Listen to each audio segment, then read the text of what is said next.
Firing up YouTube, then we go.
Okay, welcome to the Space and Rocket Review.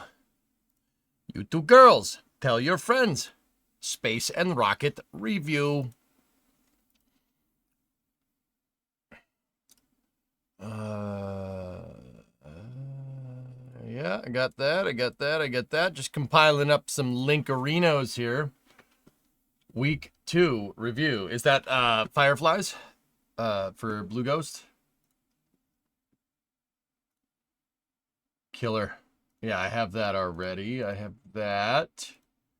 Got that. I got that. There we go. That's what I want in there. That was at the end of Space News last night. We could link that up.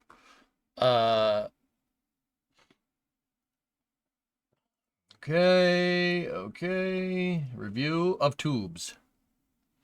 We're 5x5. Excelente. Okay. I am EJ, the host of your Space and Rocket Review for January 30th, 2025, and I have a co-host today. No, I don't have a tail. Switch to Pop Review. Hey, buddy. Hello, Titan. Hello. This is Titan. Titan is my boy if you have not seen him. He decided he wanted to sit in the chair as well. Hey, guys. Hi. How you doing? How you doing, buddy?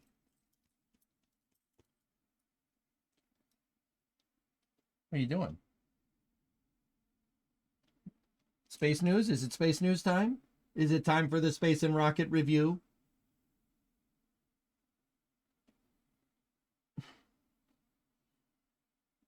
He says yes.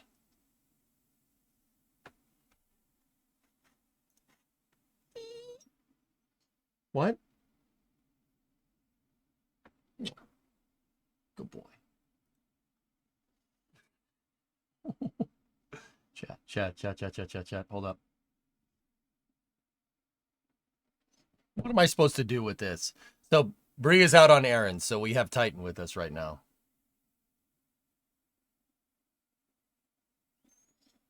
Hi, buddy. I see a guitar. I love guitars. Yeah, I was playing it at the beginning of the stream. You're a hostage now. Yeah, I know. I know. Okay.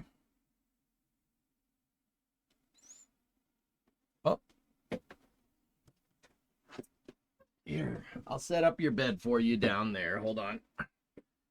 Here's a towel. Set up. Here you go, buddy. You can lie down if you want. All right. You're unable to move your arm now. It's federal law. Well, he moved first, so yeah. Michelle, yeah, he's a good boy. Titan has gotten a lot chiller once he realizes that he's with his forever family. Where are you going? All right, whatever. Okay, let's send it. All right. So, the news cycle this week at Space News is not like the greatest. It's not the craziest stuff going on here, but you know, let's go. Bad week. I play 7 strings, very fancy, but I suck. Yeah, wow, look at you. Hold on. Come on. Yes. Good boy. Good boy, Tights. Good boy. Good boy, Buggies. Here you go. Good boy. Here you go, good boy.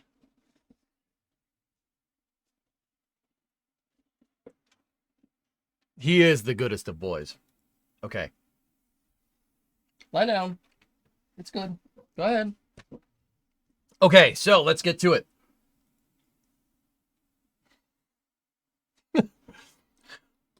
You can see him. I'm just going to be over here. Okay, so this is coming from Space News. Europe awards $900 million contract for Argonaut lunar lander development. Ooh, I wonder what this is about. I'm just going to turn on the Starbase Lab background noise here. Yep. What was the name of the heavy industry game you played the trailer of? It's, Roadcraft is what it's called. Let me just make sure I have that right.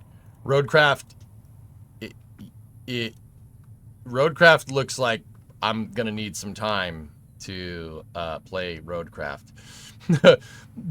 That was a sentence. Yeah, there it is.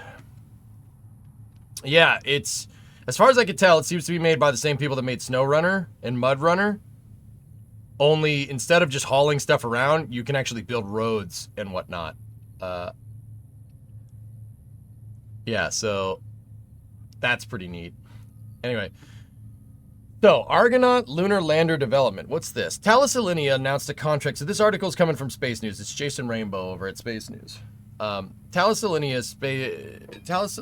Alenia announced a contract worth nearly $900 million on January 30th to develop and deliver a lunar descent element for Argonaut, the European Space Agency's cargo lander slated for missions to the moon in the 2030s.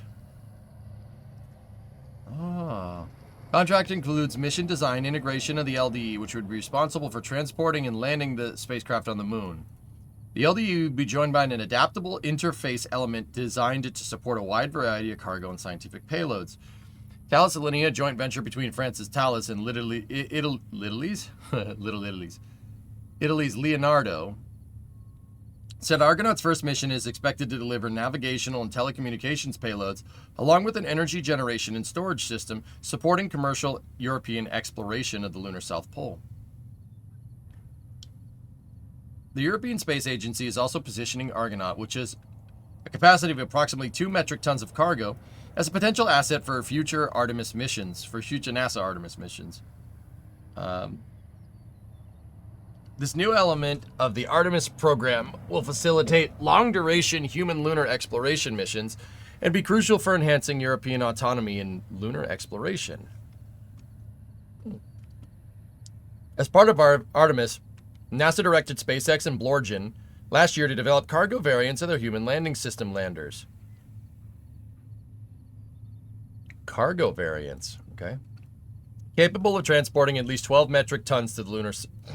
All right. This greatly surpasses Argonaut's capacity and also exceeds the capabilities of the smaller robotic landers currently delivering science and technology demonstration payloads under NASA's Commercial Lunar Payload Services Program, or CLPS for short.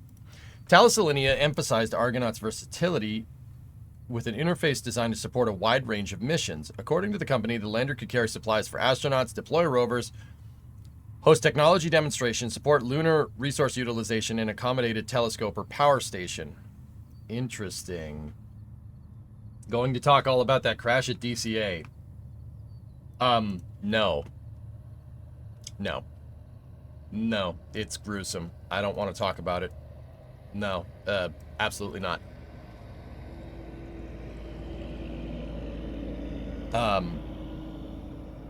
Interesting. So it looks like this Argonaut lander is going to potentially be supplemental to CLPS, which is pretty sweet.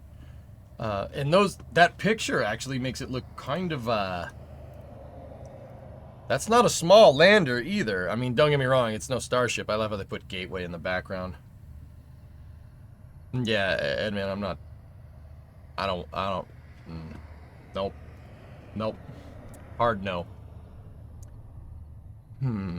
So, 900 million. Interesting. 2-ton payload capacity. That's actually pretty good. I'm honestly wondering if, and you guys, if there's anybody out there that knows more about this than me, I'm honestly wondering if that's just a European service module with landing legs.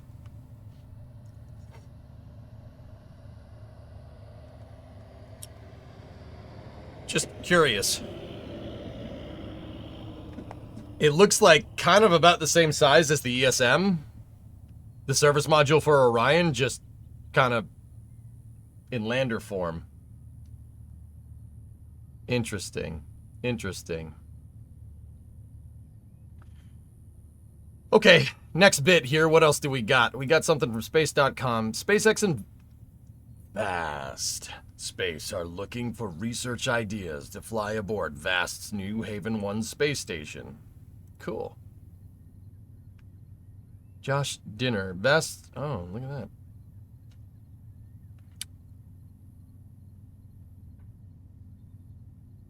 Okay. The world's leading rocket launch provider and a California-based space startup are teaming up to solicit research proposals for experiments that will fly aboard the first ever commercial space station slated to lift off this year. Vast Space is scheduled to launch the Haven 1 space station to orbit this August. Sorry. The single module station will launch on a Falcon 9. To be followed in short order by the launch of a SpaceX Crew Dragon that will ferry a small number of astronauts to temporarily inhabit the station. Now, SpaceX and VAST have issued a joint request for proposals on what to do on board once Haven 1 is in low Earth orbit. Mr. Dinner. Yep. Yeah.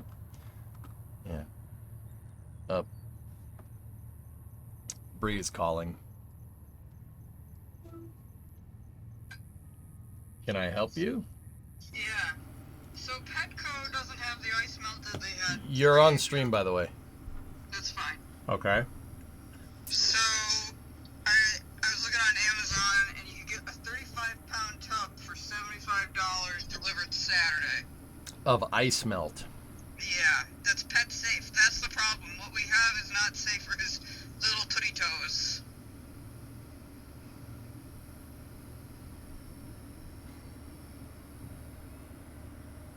Oh, a good boy. Yeah, buy it. Alright. I was just like, I don't know if there's a better way to do this, but also, dog. Okay. Alright. As if the dog hasn't taken up as any more of this space news. I'm sorry. I love you. See, I love you. Bye. Bye.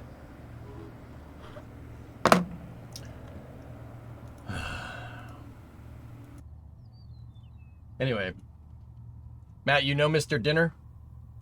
Is that how you say that, or is it like diner or something? Is it just dinner? Josh's last name is Dinner? Look, EJ, you know why we're really here. All right, fine. You go.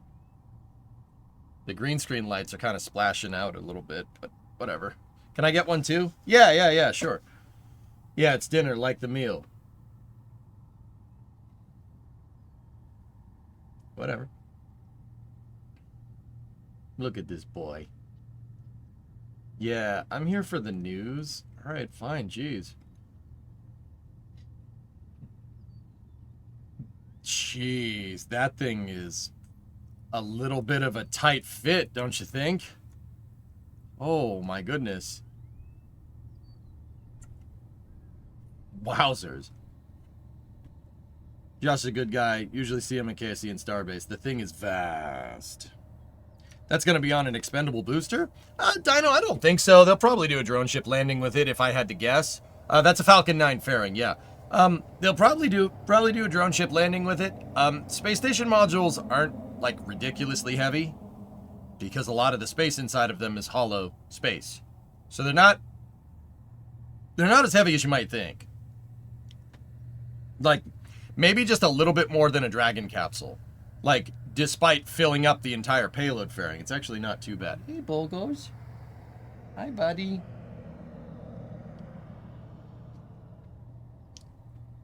Yeah, mostly air inside. Yep. That's not Falcon 9's extended fairing. No. A Starlink stack would be way heavier than this. Yeah, I mean, Phil, what do you think? I think that stack's probably 12 to 15 tons, metric tons. 12 to 15, well in Falcon 9's capability. Like, well inside capability. So let me put it to you like this, guys. That module could be probably up to about 18 tons. Falcon 9 could still drone ship land and deliver it to Leo. Yeah, no problem. Low Earth orbit for anybody that's wondering. Yeah, dude, and this is, you know, we watched ISDASat yesterday, right? The NG-1 sat that ISDASat launched into space, and they launched it on a Falcon 9. It's a 6,100 kilo satellite, and a single stick Falcon 9 expendable shot it to a super synchronous orbit or super synchronous geostationary transfer, which is, I mean, it really shows how much of a workhorse Falcon 9 actually is. That's ridiculous. Like, that is not I mean, we did lose 1073 after 20 previous flights, which really does suck. But man, if you're gonna go out like that, I tell you what, that booster probably pushed that thing so hard it probably burnt up. 1073 probably burnt up in the atmosphere. It's crazy. Haven 1 will have the inclination of the ISS and will be just a bit above 425 for those curious. Yeah, crazy. Did they weigh the wire harness this time? No, this isn't Gateway, Moist, but yeah, I'm pretty sure Vast has, yeah. I know, well, I don't know personally, but the guy that runs Vast is not stupid. Let me put it that way. It's Max Hewitt. Max is cool. He's a good dude. I don't know him personally, but believe it or not, he comes from the streaming neck of the woods. He worked on cameras for live streaming. Yeah, Mevo cameras, if you guys want to know. They're a wireless high definition camera for like IRL streaming. Yeah, and he had a company that had Mevos and he sold it to Logitech, and then he had all this money and he's like, screw that, I want to start an aerospace company, and then he did. Max has vast knowledge. That's why I speak so highly of Vast. I think that's really cool. It's a really cool story. Like that could be like movie stuff going on there. But yeah, we have a Mevo camera. It was the brainchild of the same guy that's the brainchild of. Pretty crazy, right? But yeah, that's cool that they're looking for kind of a quote-unquote getaway special for the Vast mission. You know what that tells me? Like, this is the pessimist inside. That tells me that module is too light. They need to weigh it down. It's probably not what's going on, but pretty good stuff there. Pretty good stuff. Okay, so that's cool. The Vast module, we saw a video from Vast last night on the last Space News, and they seem to be doing dynamic load testing on their Haven 1 prototype, which is pretty cool. With that background, should we expect some good views from Vast in the future? I think so, Revshen, yeah. Kind of seems like these rich guys start companies to make equipment so they can go to space, then share it with everyone else to pay for it. I'm a fan.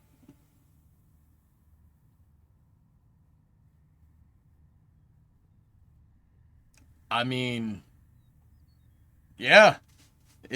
If tech bros want to get into the spaceflight industry, I don't have any problem with that. Everybody should do that. That would be pretty sick. Discovery, go at throttle up. But if tech bros want to get involved, they got to make sure that they understand that this isn't like, this isn't just like, oh, a software update, we're good. Like, if you screw up here, you're gonna have a really bad day. You and your company. Isn't this the company that wants to make Haven 2, which uses a module that requires Starship because of its size? Haven 2 is not that. That's down the road a lot more, Trey. Vast eventually wants to do it, but Haven 2 is not one of those. Haven 2 is basically an upgraded version of 1. Hey, Tron, Tier 1 3 months in advance. All right, thank you for the fantastic news breakdown. Hey, my pleasure, my pleasure. That's pretty sick, dude. Pretty sick. Anyway, we got an update from Firefly Aerospace over there. Ghost Riders in the Sky mission. Here, let's see. That is a lunar lander mission that was launched on Falcon 9 about 2 weeks ago. Let's see what we got here. Firefly Blue Ghost, separation confirmed. This is AOS, stand by. We have acquisition of signal. I gotta be careful about the music.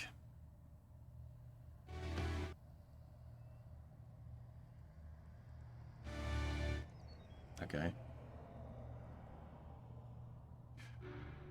Here we go. I'm Will Coogan. I'm Chief Engineer on the Blue Ghost lander. At this point in the mission, we've been flying for about 2 weeks. We've performed 2 different maneuvers with the lander. Right now we are in a period where we're mostly just coasting for the next week and a half or so until we do our TLI maneuver. During that period, we're going to do a bunch of payload operations, continue with system checkouts, just make sure everything is precisely tuned before we do that translunar injection maneuver. For the whole route that we're taking, we're starting with launch. Launch puts us on a highly elliptic trajectory. It actually launches us toward the moon. We go most of the way to the moon, but then we come back around Earth. We do actually 3.5 full orbits about the Earth before going into lunar orbit. Following that, we do that translunar injection maneuver. We are traveling between the Earth and the Moon. We do our lunar orbit insertion. This puts us into a highly elliptic orbit around the Moon. And then we do a number of additional maneuvers to slowly bring our orbit down. And again, we're using the periods of the orbits to line us up so we're exactly over the landing site at exactly the moment we need to land, which is right at the dawn of the lunar day. Oh, I know there's a lot of detail about orbital mechanics. I'm pretty sure we have someone that can explain it better than I can. Why is it so hard for people to understand our orbit? Because they're not rocket scientists. Okay, let's pretend this is Blue Ghost. Okay, would you stand over here? You're the moon. What is happening? And you, I'm sorry, who are you again? I'm Jason, the CEO of Firefly. Right, okay, would you stand here, please? You'll be the Earth. We're not taking the fastest route to the moon because we're not trying to keep people alive, unlike Apollo. We're trying to keep science payloads alive and give them the data they can on the way to the moon. I'm proposing a 45-day transit around the Earth and the moon using orbital phasing. We start in orbit for 25 days around the Earth, or the CEO. We perform a few burns to change the duration of each orbit on the way to the moon. That way, no matter what day we launch in our 1-week launch window, we still have some flexibility to be in the right spot to do our critical burn to get to the moon. We then perform the translunar injection to escape Earth's gravitational pull and begin our 4-day transit to the moon. And as we approach the moon's orbit, we perform a braking burn. We pull the e-brake for lunar orbit insertion. We only have one shot at this, but we've been perfecting our systems the whole transit so far, so we got to get this right. Once we're in the moon's orbit, we perform a few more phasing burns to lower our orbit, just like we did for translunar injection around Earth. And lunar phasing puts us exactly over our landing site at exactly the right time we need to land, sunrise. And as the lunar day begins, we'll begin our descent by firing all of our engines to begin our landing on the moon. Yes. We've done the math. It checks out. Joe, Yes, sir? get out. All right.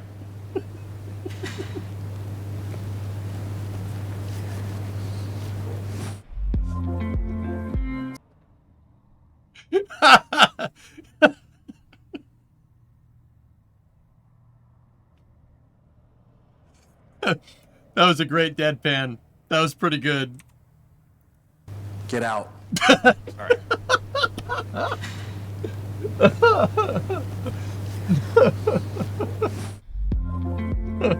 So my name is Jackson Sweeney. At Firefly, I'm a thermal engineer, and for Blue Ghost Mission 1, I am sitting on the thermal control subsystem chair. So that means during the mission, I am monitoring the thermal health of the vehicle, and I'm responsible to make sure that all of the temperatures on the vehicle are within their required range. What's really interesting about space is the temperature swings very wide. Yep. So here on Earth, we have an atmosphere, and what that does is it regulates the temperature on Earth. It keeps it pretty stable. In space, there's no atmosphere, so the temperatures get a lot hotter, and they also get a lot colder. And that's really driven by the sun. So if you're in direct sunlight, things can get really hot. And if you're in shadow or eclipse, then you're not receiving any sunlight, and so temperatures can get really cold. And that effect even gets amplified even more when you're on the moon, because now the moon is receiving the heating from the sun and shooting that right back up at the spacecraft. So it is almost like double the heating that you can see on the moon. Yep. Temperatures on the moon can go from over 200 degrees Fahrenheit all the way down to negative 200 degrees Fahrenheit. So it's pretty important to make sure that everything is the proper temperature and make sure that the vehicle is healthy throughout the entire mission. The ideal temperature for Blue Ghost in space, most components are happy at about 70 or 75 degrees Fahrenheit. On Earth here, we did a lot of testing in our clean room, and all of our components are sitting at that 70, 75 degree range. So on Blue Ghost, we have what we call deployable radiator covers, and these are a pretty unique technology that was developed by Firefly specifically for Blue Ghost. They are a passively deployed radiator cover, so whenever we are in Earth orbit, they will be covering the radiators, and what that does is it keeps heat from being rejected from the vehicle. So heat is going to stay on Blue Ghost. And then once we land on the moon and we start receiving more environmental heating from the sun and from the surface of the moon, these radiator covers will be actuated by the temperature of the environment. So then they will open and allow Blue Ghost to reject heat from the vehicle. So it's gonna that's help keep cool. us cool on the lunar surface, and while we're in orbit, it's going to help keep us warm. So it's a kind of a win-win situation by having those on the vehicle. So the burn that we completed last week was cool. a burn that we call P1M. This burn was performed at perigee, so that means it was performed at the point in our orbit where we are closest to Earth. This burn was to correct our trajectory so that we are fully prepared to do our translunar injection burn, which is where we go from Earth orbit over to lunar orbit. Per our original plan, we expect to do one more perigee maneuver. At this point in time, it looks like our first perigee maneuver was so accurate that we won't actually need an additional burn. We are planning one as a contingency. You always do conjunction analyses to make sure there's nothing in low Earth orbit when you're passing through. So if there is something there as we're going by, we may need to do a very small maneuver, but just to get out of the way of other satellites and be good stewards of space. So there's a lot of things going on in the vehicle during a burn that myself as a thermal engineer are very interested in. The first one is pretty obvious. The engines get really hot. So there's combustion going on inside of our engines, which drives them to temperatures over 2,000 degrees Fahrenheit. So obviously that has a pretty significant effect on the thermal state of the vehicle. So Blue Ghost Mission 1 is designed to withstand these temperatures. So during the burn, we are just looking at data, looking at telemetry being sent down from the spacecraft to make sure that we are within our design specifications and nothing is getting too hot while these engines are actively firing and are super duper hot. Another thing that happens during a burn is we have to rotate the vehicle to point ourselves in the direction that we want to accelerate. Whenever that happens, the sun moves from the top of the vehicle to a different point on the vehicle. So that changes just the overall heating of the spacecraft. Some parts get hotter and some parts get colder whenever we do rotate the vehicle like that. So another thing that we're doing is just looking at the rate of change of temperature throughout all of the components on the spacecraft and just making sure that they're maintaining that healthy range that we're looking for. Simply put, being on console these past 2 weeks has been pretty incredible. I feel very honored and grateful to be trusted and to be a part of this team. It has been extremely rewarding. Like, it's been kind of a perpetual grind. We've been working very hard to try and make this dream a reality. I think we got into orbit and we had momentum where we were still in that mindset, like, gotta keep going. And then the first images come down, and it I think forced everybody to pause and realize this thing we've been trying for all these years is finally actually happening, and it's working. Whoa, holy cow. My favorite moment from the past 2 weeks is when I was sitting on my console chair and then I look up at the big screen and there's just a beautiful picture of Earth. It was just very inspiring. It was really cool to see that we are really doing it. It is kind of what it comes down to. It has been rewarding seeing both the hardware come to life, but especially seeing the team become both larger and increasingly cohesive, and everyone just is so eager to take on more and more responsibility and just keeps executing on their roles and living up to the responsibility of their roles. And seeing that on the individual level, but also on the team level has been, to me, the most exciting part of the whole mission.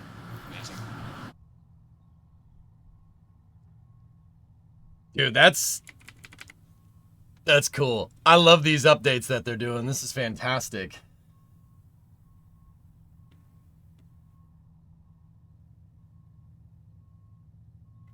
Can I see that? Can I see that lunar shot that they put in there at the end there?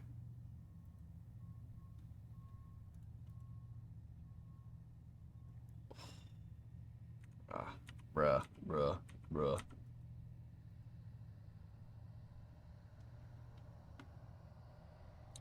They're mission control chairs in that setting. That's right, dude. That's right. 10-4, Rubber Ducky. Get out.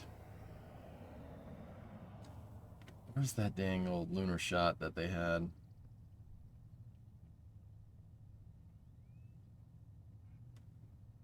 There it is.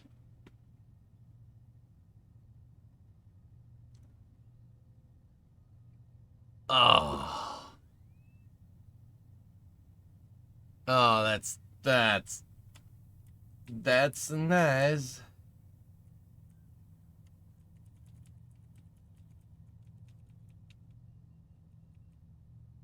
And look at that. Yeah. Matt seems pretty good.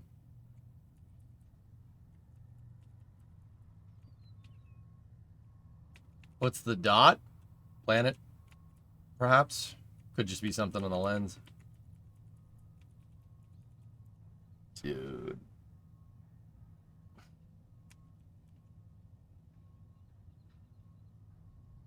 Can you believe that?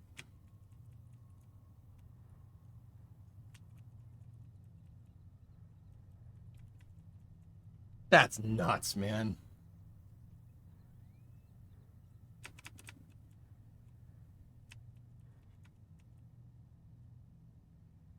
Let me just back it up. Hold on.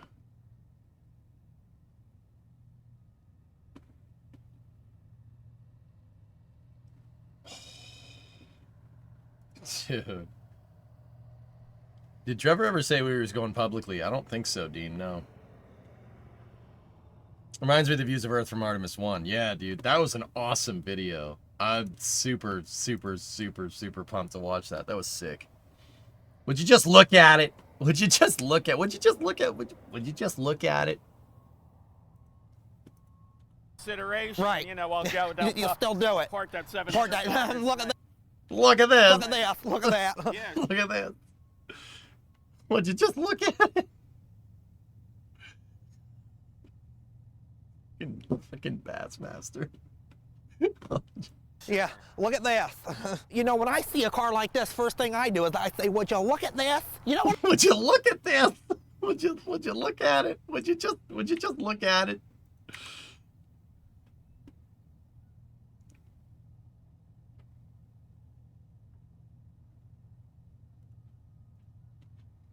I'll go down. You still do it. Park that 7. Park that. Look at this. Look at that. Look at this. Look at that. Oh, man. Okay. Cool. Next bit. That was an awesome bit from Firefly. That's the Blue Ghost mission. That's Ghost Riders in the Sky is the name of that. Blue Ghost 1 mission for NASA's Commercial Lunar Payload Services. That should be getting out near the moon sometime next month. Also, the other thing is... okay, the guy with the rubber duck... That's right. What he said was correct. Everything there is right. You have to use orbital phasing if time is not a constraint. If time's not a constraint for your lunar transit, right? You can use a lower energy burn and utilize O-berth effect to actually get out to the moon for less delta V than it would take to basically just brute force it. This is space. I'm in space. Pokey gifted a sub to Artium. Thank you. If you brute force it like the Apollo program, like what he said, you know, you need a very high energy upper stage like an S4B with a meganewton of thrust behind it.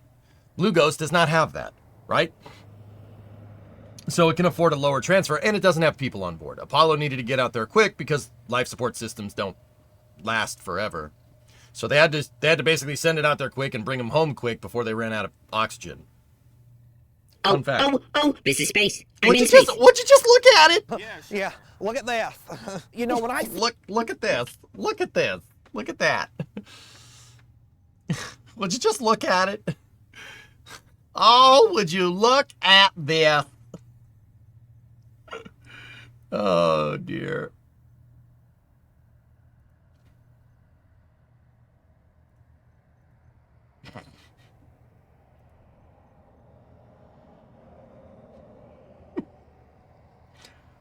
Oh no. Drummer. Uh-oh.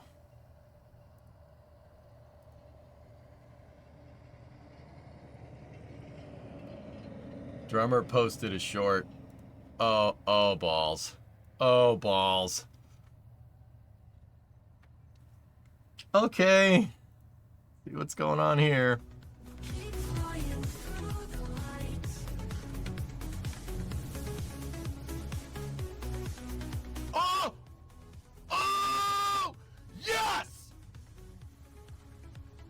That's it, baby. There it is.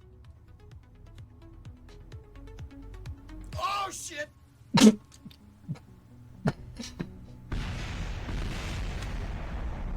No.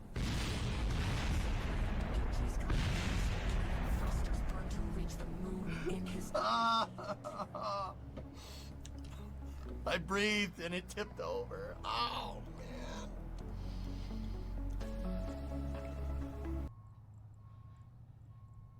Damn it.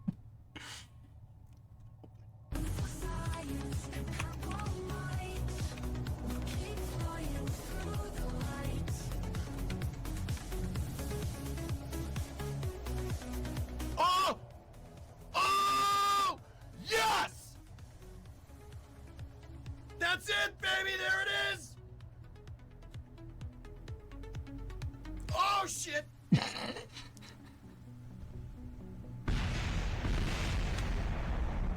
No!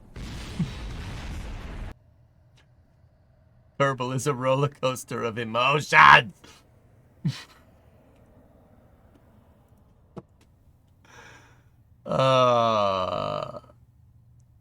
Funny enough, it swings just like the real one, except my chopsticks just decided to just chopstick in and drop the dang thing.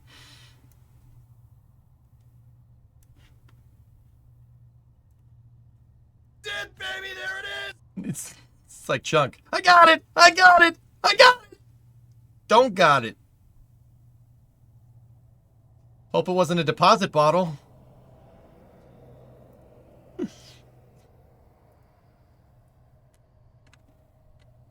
That weather guy, those links don't do anything, dude. It just goes to a blank page because I don't use the Discord web client.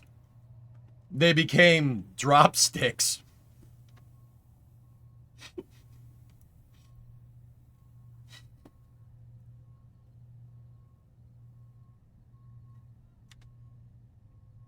Wait a minute.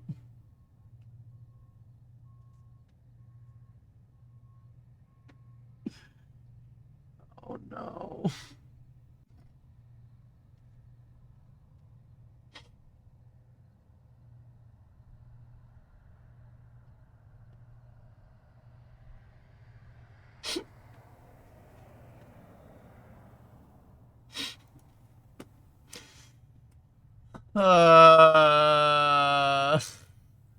Check out Discord General.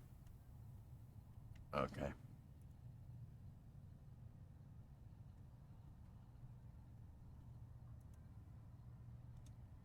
A story in 2 pictures.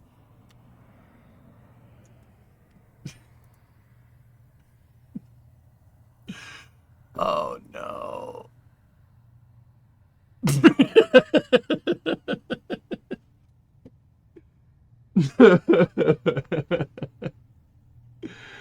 Oh, jeez.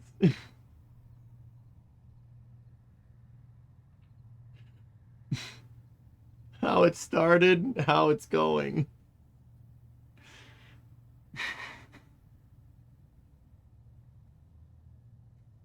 Does it count though?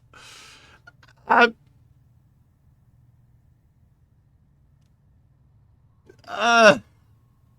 don't know. Maybe.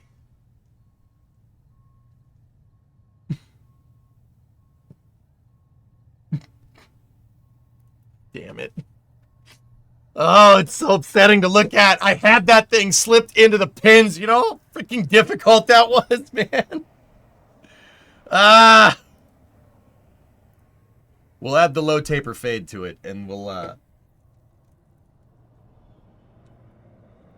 add the low taper chopsticks to it, and we'll get them to hold together.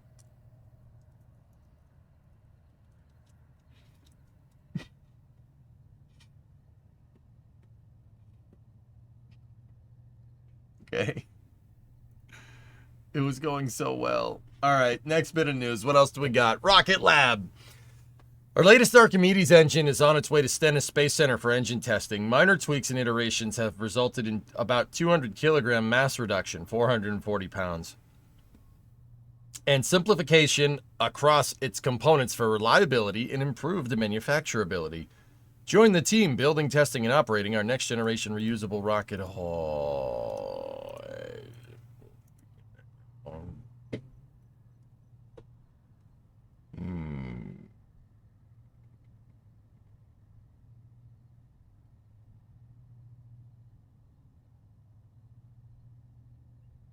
Nice. Nice. Nice. Nice. See a car like this, first thing I do is I say, would you look at this? You know what I mean? Yeah, sure. Oh, would you look at this? Yeah. Oh, would you look at this? Archimedes, dude. This is a... Oh, nice. Tessa tape. Sweet. This guy is a, Archimedes is it full flow? I think it actually is. Dude, look at that. Look at that piece. Oh, that is pretty nice. Yeah, Ryzen, you saw that too, huh? Oh, that is very, very nice machine work. That's nice. Diamonds, me boy. Diamonds. It's me turbo, mate. It's me turbo. I'm trying to see the... Okay. Hang on.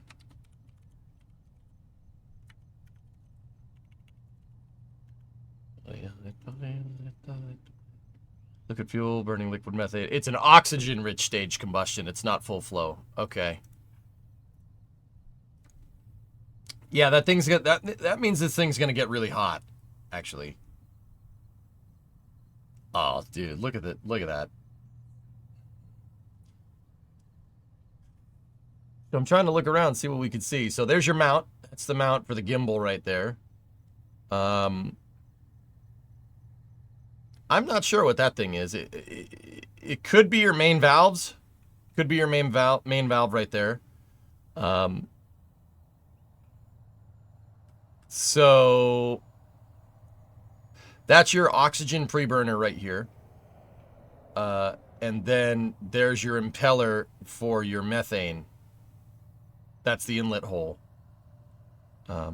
If I'm looking at this right, I could be wrong. You're gonna need a heat exchanger into the design if you're using oxygen rich. I'm gonna guess that that's what that is right there, but I could be, once again, probably 100% wrong.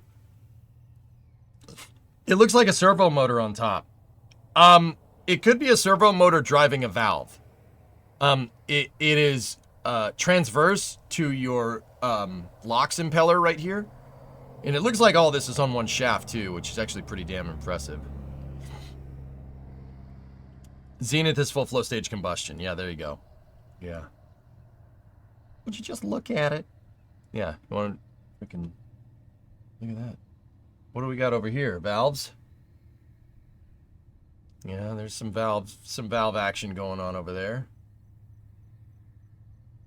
Actually, those are basically just solenoids, dudes. That's like a really fancy, well, it's not a fancy fuel injector. It's just a solenoid that clicks open and close. That's a block right there, I think.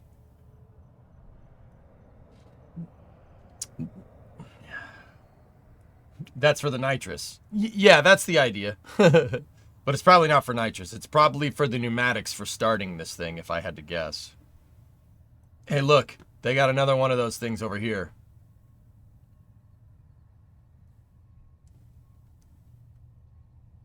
Oh, there's a pipe coming around the horn right there. I mean, Hanks, the funny thing is, dude, that's not that far off, dude. It's a it looks like a nitrous injection solenoid because it is. Only one's made for a car, the other one's made for a rocket. Like, a lot of this stuff should look familiar to you. Like the P-clip right there. Those are on cars everywhere. their sheathing on their wires. You see this like mesh sheathing right there? Look.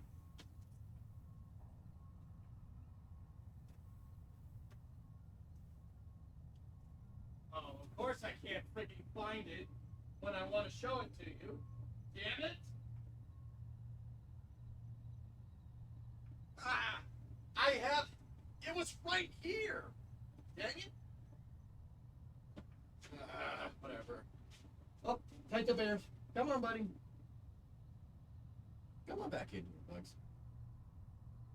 Man, I had it. I don't know where it is, but I have that sheathing on a roll here. You should look in the last place you left it, then grumble about how it should be there. That's basically what I just did. Bob, you see a bunch of brake lines. This is mostly pneumatics, dude. These are all pneumatic. This is all pneumatic stuff. Yeah, I mean, they could be liquid, but yeah. Yeah, there you go. Dude, it's so sick, dude. This thing is beast.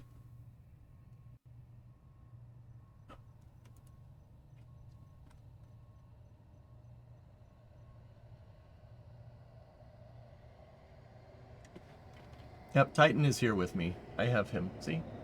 He's just chilling. Very high pressure brake lines. Yeah, exactly. That's dude, that's no slouch for an oxygen-rich stage combustion using methane of this size. That's actually pretty good. And deep throttle ability. 365 vac, 329 sea level. That's pretty good, dude. They're pressure transducers? They could be. Yeah.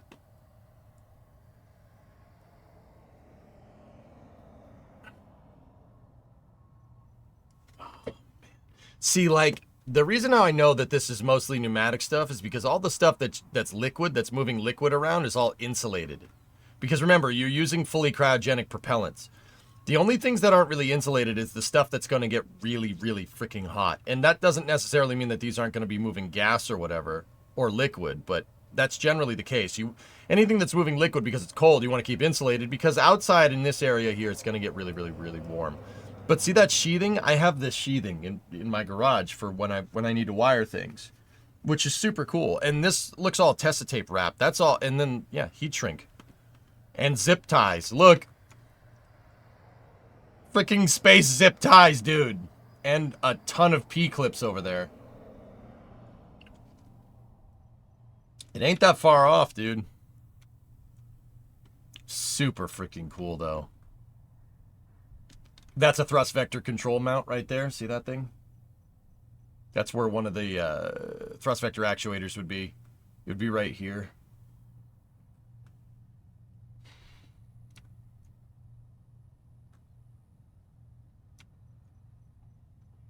That's pretty sick, man. Pretty dang cool. Not much difference in sea level and vacuum specific impulses. That normal. That's... Yeah. Yeah, but this has to do with the expansion ratio. It has to do with how they have the nozzle set up. But it also has a lot to do with methane. Methane does that. You're not going to get that much of a delta between sea level specific impulse. I mean, you're going to get something, but yeah. Pretty dang good. How big is this guy? That's a pallet for a forklift down here. So, not very big. Guys, that's the thing. This thing is not. It's not very large. It's probably about as tall as I am. Neutron is going to have a bunch of these things on it, and these are deep throttleable. They're deep throttle. You can go down to 50 on this thing. So you got deep throttle ability off of an oxygen-rich stage combustion cycle using methylox, so methane and liquid oxygen. I believe Neutron is going to have 6 of these, if I'm remembering that correctly. Here, let's check. Yeah, that thing, which is a reusable fairing and a reusable first stage kind of combined into one. The second stage travels in here.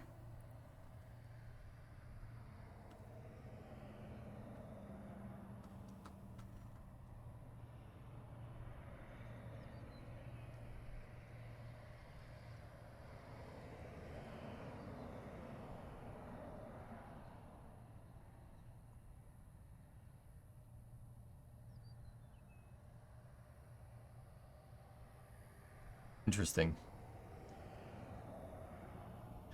Yellow plugs are thermocouplers. Type K thermocouplers. Oh, those things. Yeah. Yeah.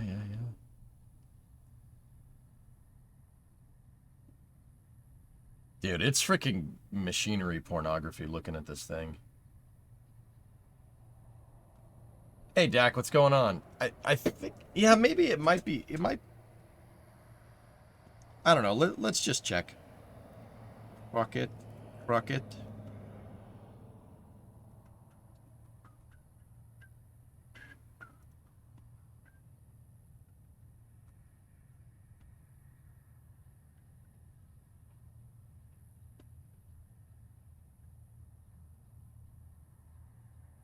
This thing's gonna have a 7-meter diameter with a 5-meter fairing. It's, dang, dude, this is gonna be a chunky boy. 9 engines in the first stage. There we go. Single vacuum Archimedes. Yeah, that's gonna be pretty sick.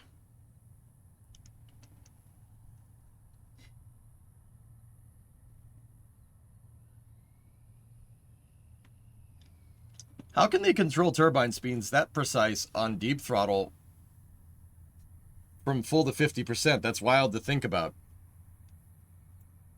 A lot of calculations and computations. I hate thermocouplers. They always make problems. On every system I've worked on, they've been a source of trouble. Unfortunately, there's not much other stuff to use for high temperatures. Yeah, man. These are solenoids, right? I was right? Now I'm second guessing myself. Though they might not be valves. You know, William, you were over there saying they're transducers. Yeah, I suppose that's possible too. They are solenoids. Okay, cool. Excellent. Thanks, Rocky. Yeah, look at all the pneumatic blocks that they have on this thing.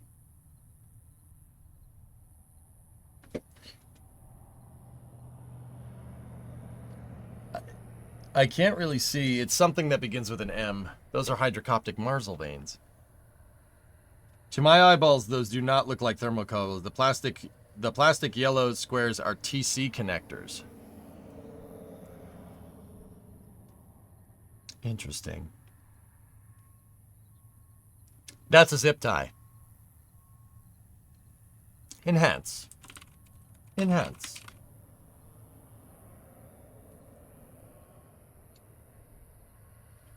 Yeah, Nemesis, right? Yeah.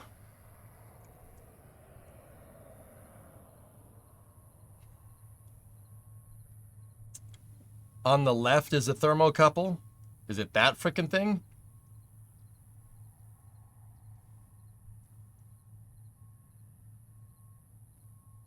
The yellow thing that people are talking about are not the labels on the cylinders.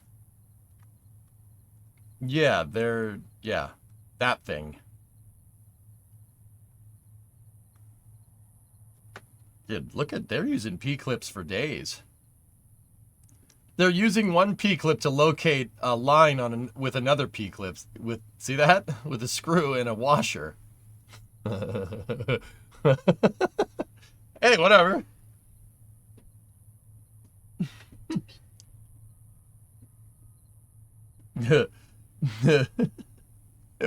Dude, hey, everything's vibrating. P-clip everything. Zip tie and P-clip everything, dude. Yo, dog, we heard you like P-clip, so we put a P-clip on your P-clip so you can transduce while you thermocouple. What's up, dog? We heard you like portals, so we put a trunk in your glove box.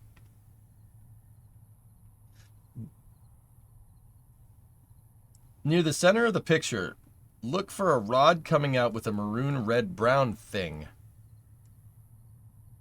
That's what the yellow bit clips into. It has 2 prongs.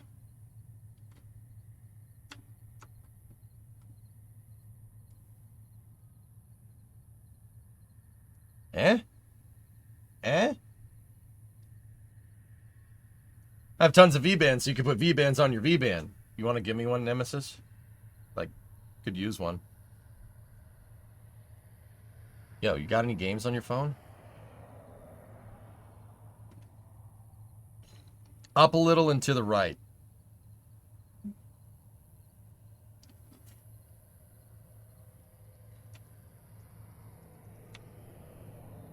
Oh, I see it. Plug it in, plug it in. Back and to the left. Back and to the left. Where does the cylinder go? That's right, it goes in the square hole. Dude, I could look at this thing all day. Sorry if this isn't too incredibly informative. This is super freaking cool, man. And guys, like, another thing that I've noticed is all these lines look like stainless. This all looks like stainless. And the fittings, too. Stainless fittings, dude.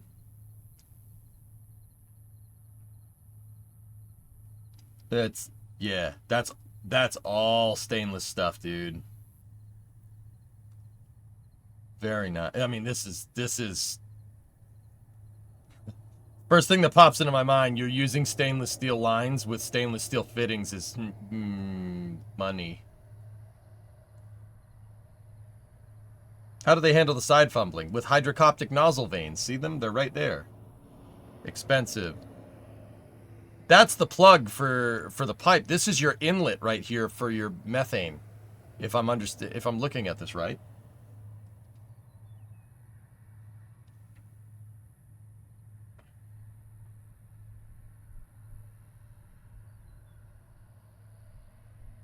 Give me 1 second.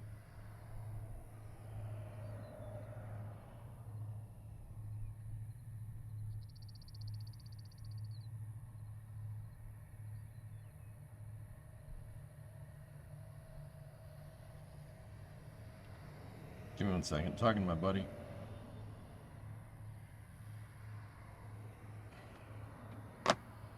What do those stainless lines transport? Arian Rod, I don't know. They look like pneumatic lines to me. But some of them are moving some other things too. Usually, see, all these lines are unshielded, so they're probably moving gas. I think. Could be wrong, though. Yeah, they're missing 2 bolts on their plug right there. Interestingly enough.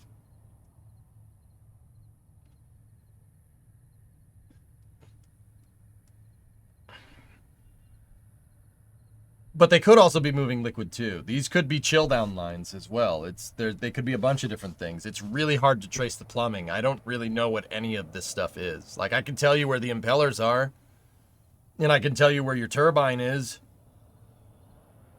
And I can tell you this is a single shaft design, meaning you have your methane impeller down here, right? And your LOX impeller is right there. And because it's a full flow, it's an oxygen-rich stage combustion, this is actually, there's got to be a pre-burner somewhere.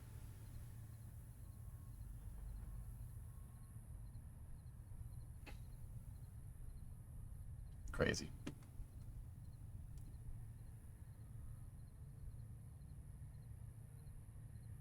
They could also be purges, yeah. That's Raptor 1. No, this is Rocket Lab's Archimedes. They posted a really, really, really, really, really, really high definition picture of it. Those are valves right there. See these guys? These two? Those are valves. I know that those are valves. Pretty damn sure.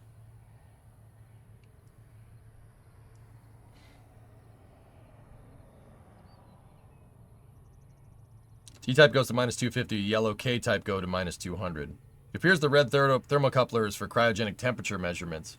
Yeah, I mean, you know, in my untrained eye, dudes, this, you know, Rocket Lab said in the tweet that they took apart, they minor tweaks and iterations, but this still screams developmental to me because of all this other stuff on it. You know what I mean?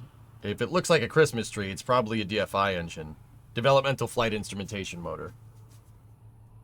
I think the 2 insulated lines are for chill, and the one that isn't insulated is for venting. Yeah, this is for a thermal. That's, yeah.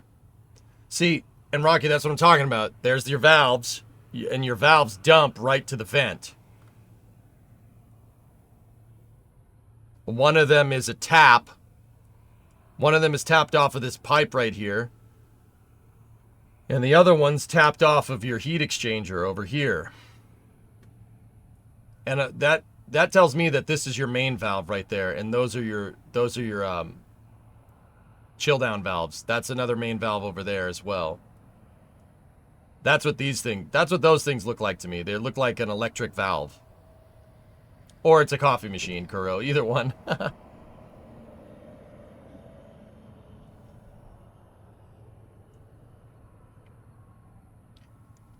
See, yeah, guys, all rocket engines have pre-valves right here. Those are pre-valves for thermal conditioning, right? Especially when you're using fully cryogenic fuels. And then you have main valves over here. I'm pretty sure that and that are your main valves.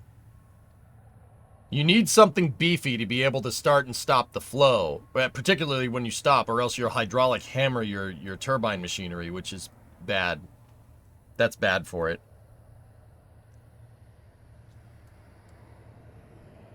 But it looks like there's another pipe going around there, and I'm gonna guess that goes probably to the methane side of things, but it's hard to say.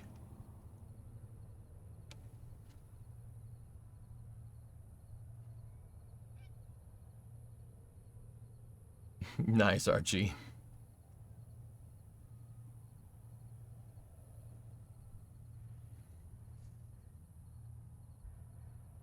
Oh. Jeez, I forgot the big T-boy was here. Forgot he was here. He's been so quiet. He's been so good. Look at that sleepy boy over there. He's sleeping. He's a sleepy boy.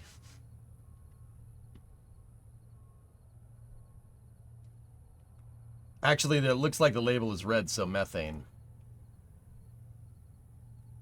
Yeah, see... Yeah, that could be... It's hard to say, Rocky, because, like, that's a tap. That's definitely a tap right to the,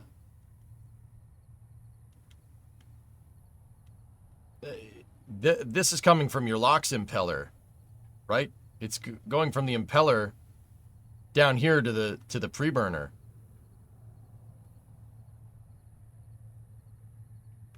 Dude, what a monster. These things are ridiculous, dude. That's definitely a Fanatec direct drive. Can we appreciate the bolts on the flange for the LOX impeller? Yeah, man. All hex bolts. Dude. The chill line running up to the top is methane, so I think we may have it backwards. Methane valve on top, ox valve on the side. Yeah, maybe.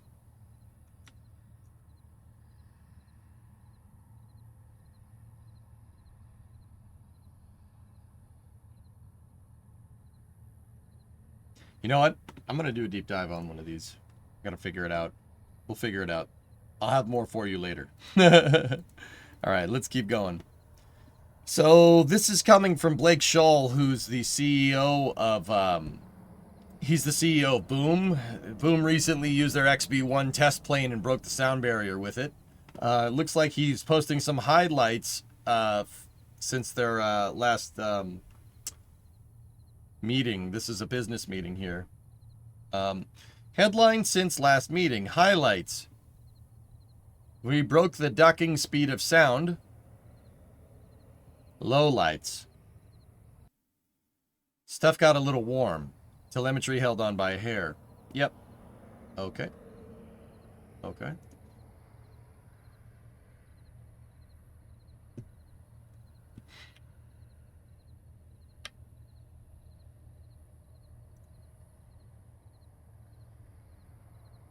Yeah. Yeah, that's, okay. Nice and succinct, yeah. But really, though, you could have just sent that through an email.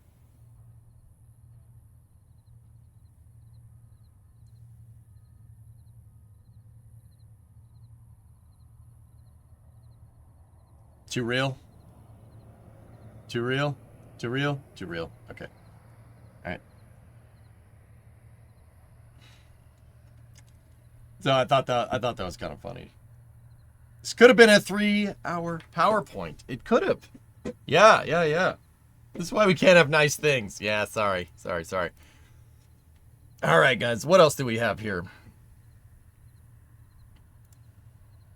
You could have just CC'd me on the email.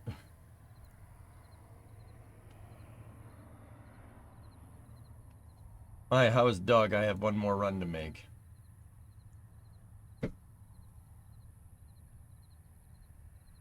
Hi, Popeyes. He's fine.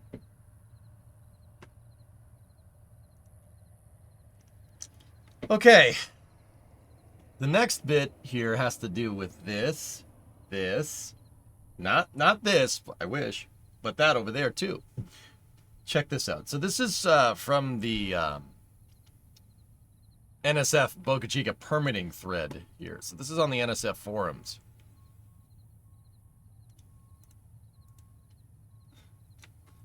So check this out. This is from the Federal Communications Commission, application for special temporary authority by SpaceX.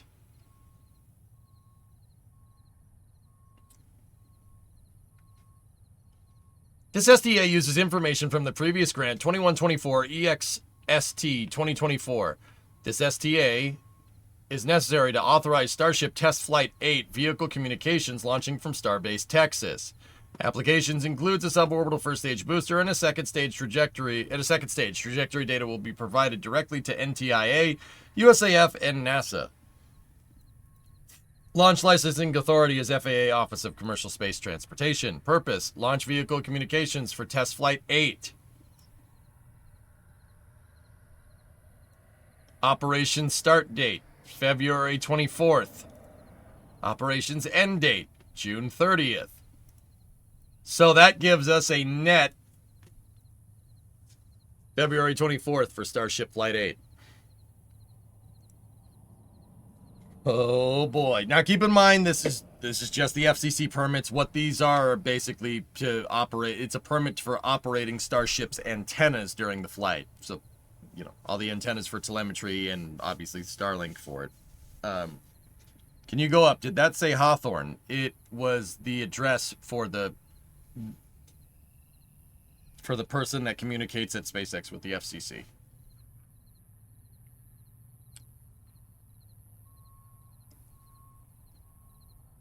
My bet would be sometime in March for the flight. So SpaceX seems to be targeting the last week of February, but yeah, I'd probably say first week of March at this point as well. Who knows? We are way too far out to say. But that is, the flip side of that is that that's 3 weeks away. Here, let's take a look at Starbase Live and see if there's anything we can scope out over here.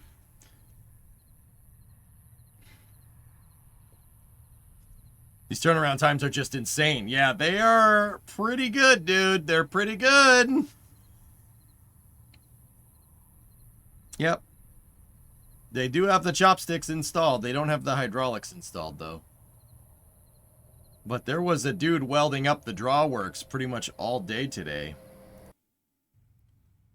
This dude with the old stick welder.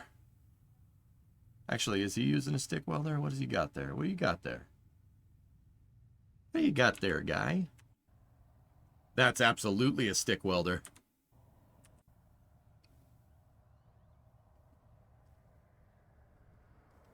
Yeah, you wanna weld some heavy metal. That's how you do it. Big old stick welder.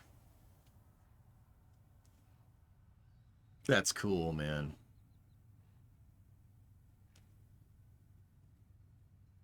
I want to go back when I'm not oozing sickness all over everybody. Yeah, Nemesis. I was down there for 7, man. It was amazing. Archie, what is this? NASA recently made a video a couple of days ago on YouTube with some of the Artemis 2 astronauts about how they will fly the Orion spacecraft. Oh, that's cool, dude. Neat. I'll probably share it in a year and a half when they actually go to fly that thing. Do they NDI these welds or just visual? This is just a weld for the drawworks, dude. Probably just visual, Stormcrow. It's the drawworks, man. This just armor the heck out of it. So he's stick welding and he's just laying beads, dude. Oh, he is hitting at it with the hammer. He's chipping away. chipping away any of the crap off of it. With a stick weld, you can get the arc from the weld reacts with gases in the atmosphere, and it can like encrust the weld. That's what he was doing. He was banging off the crap off of the stick weld. The slag, yeah, there you go. That's I forgot the name. I forgot the name of it. What are the drawworks? The drawworks are the back part of the chopsticks, the back part of the tower. See this thing right here? So inside of there, you have basically a gigantic winch, right? And back it up. There's a gigantic winch in here, and that winch goes up the inside of the tower. You can see where some of the cables are supposed to go. They're on either side. And then there's a pulley up here. There's a pulley wheel here, and then there's a pulley wheel there, and then the pulley goes down and attaches to the chopsticks. Drawworks are basically a really nice, really, really cool way of saying it's a gigantic cable winch. Yeah. SpaceX lifts them off of oil rigs, which is pretty cool. Yeah, that's ship 20 and ship 32. And then booster 12 is sitting right there. So that is that right there, John, is how they move the chopsticks. These things pull, right? And the pulley goes up and over, and it can pull the chopsticks up and down. Yeah, it's a crane. It's like a pulley crane.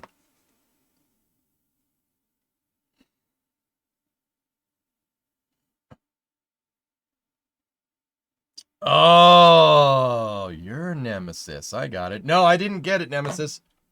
Nope. Nope, I didn't get it, dude. I was fine. Knock on wood. What's up with ship 32? Are they not going to fly it? Yeah, this stuff is protecting the drawworks, the winches. It's a big old winch that's about the size of a semi-truck. SpaceX, like I said, SpaceX lifted these off of an oil rig. I was so worried. I'm good. DOS is good as far as I can tell. Yeah, we're all fine. How's Gina Reno doing, dude?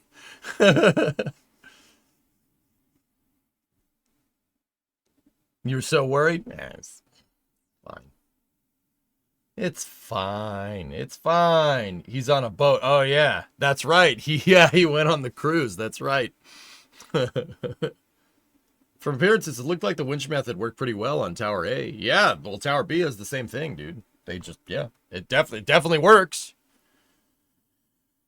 I can't believe they just cooked this thing up, dude. It's so ridiculous. A new update video was just posted on Nisif. All right, we will put Starbase Live up there. Let's see.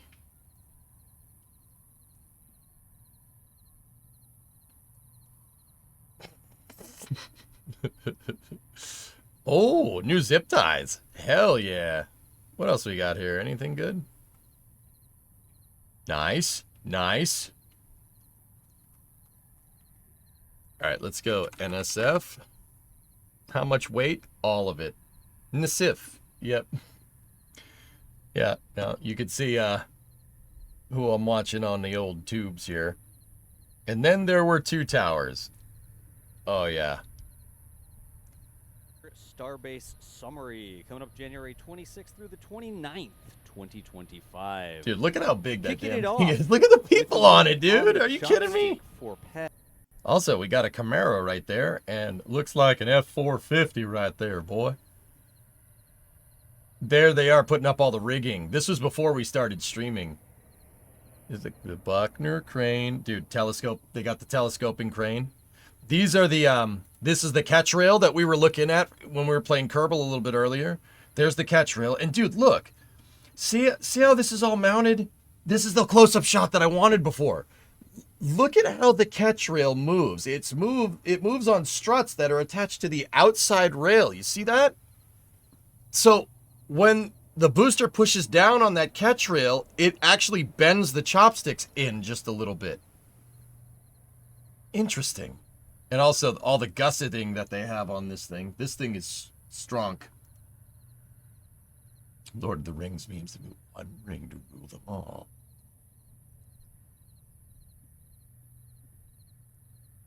There's the flame diverter. Those are that's the flame bucket. It's not finished yet. There's the OLM. Dude, they got the whole crew up in there. Man, look at the damn generator light on this thing. This thing is freaking huge. Would you just look at it? Well, Would you look at that? Would you look at that?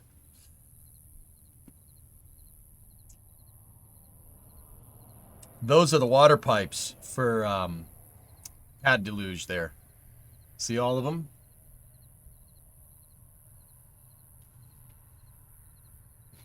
So those pipes will shoot zoomies like flames from a rocket. Those are water pipes, dude. That's water pipes for those pipes back here are for the this is the flame bucket. So this is what's going to be underneath the thing, Nemesis.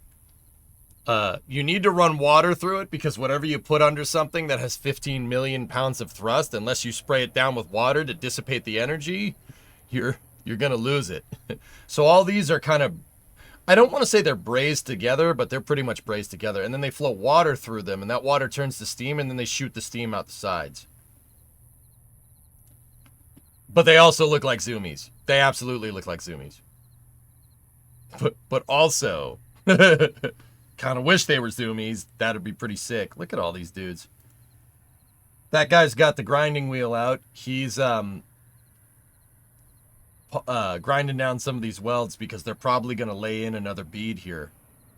I'm looking to see who has the stick welder and where the damn stick welder is. All these guys have welding helmets on. When will the OLM roll? That's not happening for a little while, Jack. I mean, look, it's still got a ways to go. Mary shot this footage, by the way.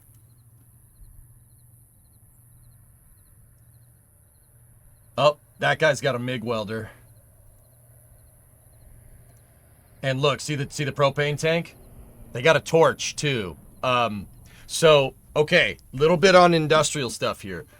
They got a flamethrower up there. That's what that tank is for. It's for a torch, right? They're gonna make.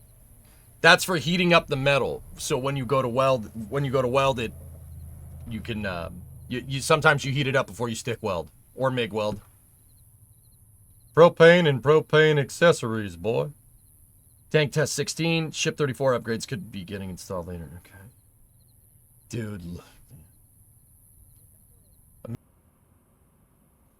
Actually, I have it on good authority that mission control during the landing phase of Apollo 11 smelled like coffee and smokes.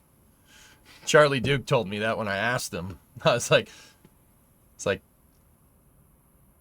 so you guys were running off like smokes and coffee, right? And he's like, yep. I'm like, that's so good, dude. That's so cool. Ashtray at every station, man. Oh, yeah. I'm like, dude, how many packs did you go through? He's like, I don't know. There was a lot of packs. There's a lot of packs of smokes everywhere. There's a lot of empty cartons. I'm like, yeah. Yeah. Yeah, okay. That's fair.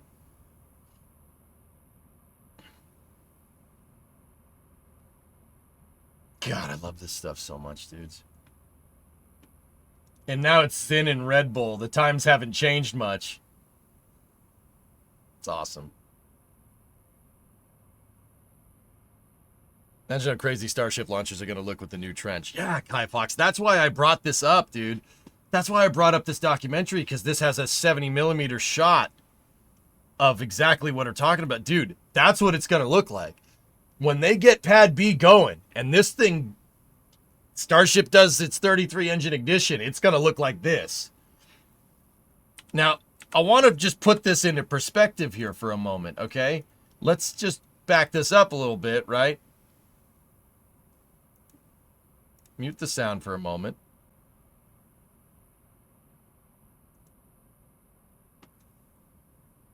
Watch this, dude.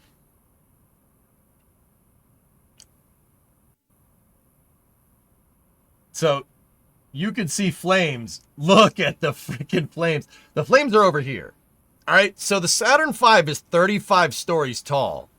So it's a 35-story skyscraper. Like, don't get me wrong, Starship is bigger. The tip of Starship would be up here somewhere. But if you tilted that on its side, that flame coming out of the trench is taller than a 35-story building. But, I mean, it's going sideways. But look at how big that damn flame is. Oh, that's so freaking cool, dude. Oh, my goodness.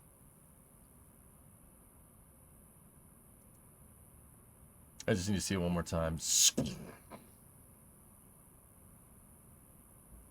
must have run out of stuff to talk about if you're talking about the smell. Why don't you talk about the cameraman? Who the cameraman was when Neil Armstrong said he was the first man on the moon.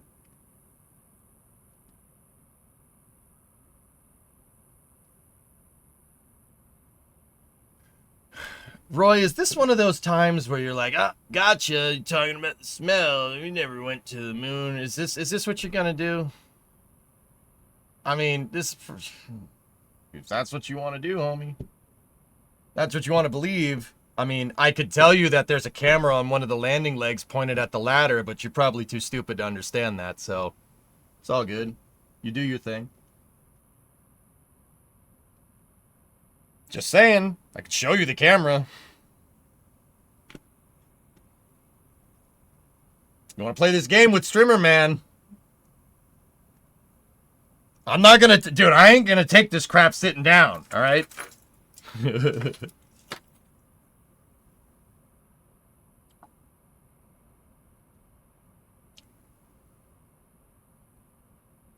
Cameraman was about 18 to 20 feet away from the lander. Show me the shot, please. Show me the shot. You're probably confusing another Apollo mission, but it's fine. Yeah, X-Wing, I got it. Don't worry. No. It's actually a woman and her name was Eagle? Oh, yeah. That's how it's worked. That's how it works. Yep. Anyway. Ugh.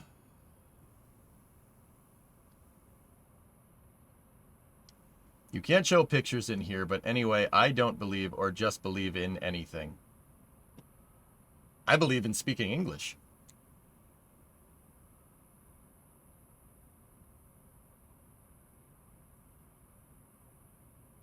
He probably means the Ascent video. I don't know, Chaz.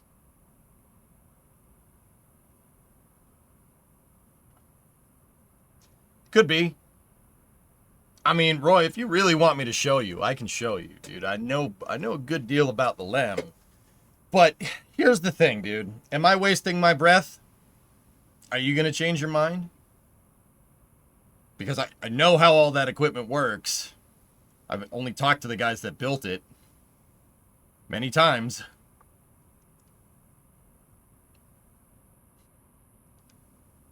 Like, if you truly want me to tell you what it is, I probably could.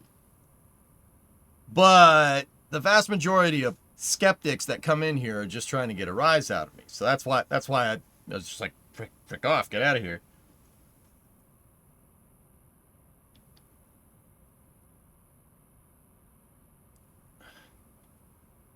Why did 3 astronauts come back and talk to everybody and they look like puppies that were beat? What's the insinuation there? What are you talking about? I mean, oh, I don't know.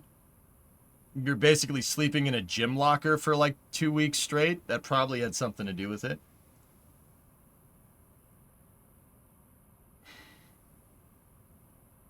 There wasn't much space inside of those spacecraft, dude. Okay, so Roy, here, let me talk to you for a second, all right? The Apollo CSM and the lander don't have toilets. It's too heavy. Too heavy to put a toilet on there. They gave them a bunch of Ziploc bags instead. Okay, I'm going to be candid for a second. So if you're watching with your kids, cover your ears. If you had to shit in a bag for 2 weeks, you'd look like that too. It's a tough mission. If you look at the profiles from some of the Apollo flights, they really put those guys through the ringer. They were all test pilots for a reason. I mean, you know, there's that whole movie, The Right Stuff. Like, these guys weren't like, just like, okay, let's go to the moon. Neil Armstrong was a disgustingly accomplished test pilot flying the X-15 in the late 50s for the Air Force. Like, guy knew his way around a ship. Like, test pilots are nuts, dude. They're absolutely crazy. In microgravity on top of it. Yeah, hope you know how to use the 3 seashells. Like, if you really want to get into this, dude, I can tell you. I can explain everything. You know, it's not... Those lunar missions were no joke. They were really, really tough on you. And we learned a lot about how space screws with the human body because of that. Think I know about the 3 seashells? I don't know. Not sure if you've seen the Go to Impulse video. Shardies, it's been linked. I actually have it teed up. But anyway, Roy, like, look, I don't mean to be a prick. The vast majority of people coming in here are jerks to me about this, so I dish it right back out. If you want to learn something about the Apollo missions, I can teach you whatever you want. But if you don't want to change your mind, I don't want to waste my breath either.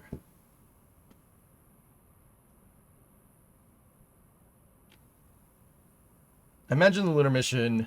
The lunar mission flaw is tough, but you were talking about the smell in the operating room. It's a stressful environment, dude. If you've ever been in a mission control room, it's not easy.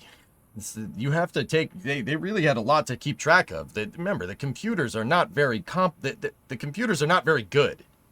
In fact, Neil and Buzz, when they were going to land during Apollo 11, they didn't almost fry the computer, but they came close. The computer isn't like a modern computer nowadays. There's still a lot of mechanical systems on that sucker that you have to really keep track of. And can teach you have an open mind. Now, okay, Roy, hold on. Hold up a second.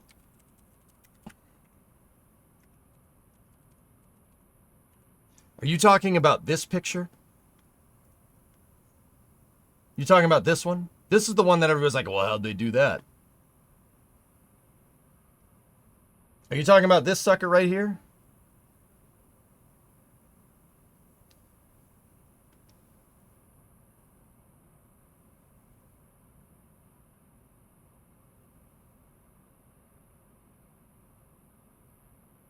Yeah, Charles, exactly. Yep. Is that the guy you're talking about? Because they did this with a remote control camera.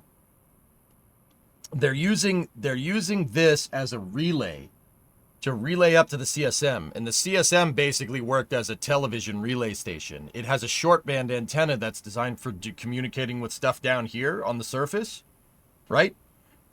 And the CSM can actually be used as a relay to shoot right back to Earth. Now, you could also, with the high gain antenna on the LEM, they could communicate directly with Earth. You were always in line of sight because they were on the close side of the moon. But the LEM doesn't have enough power. So, like, you could get crappy images, right? You could get crappy images down to the surface, which is basically what we got. But you can't, the thing doesn't generate enough power to send a television signal 250,000 miles. Neil Armstrong is coming down the ladder. All right, let's go.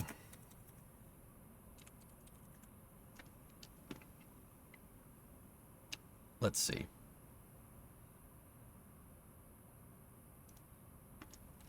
So this is the other shot. If you're talking about stuff, you're probably talking about this one right here, right? This guy.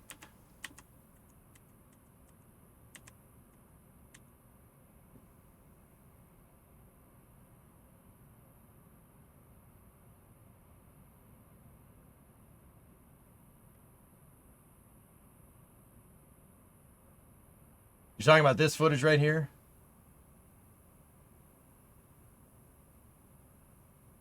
So you see how the picture is really crappy? It's because the LEM is relaying a signal directly to mission. Well, it's to a ground station, right? No, Lord, I got this.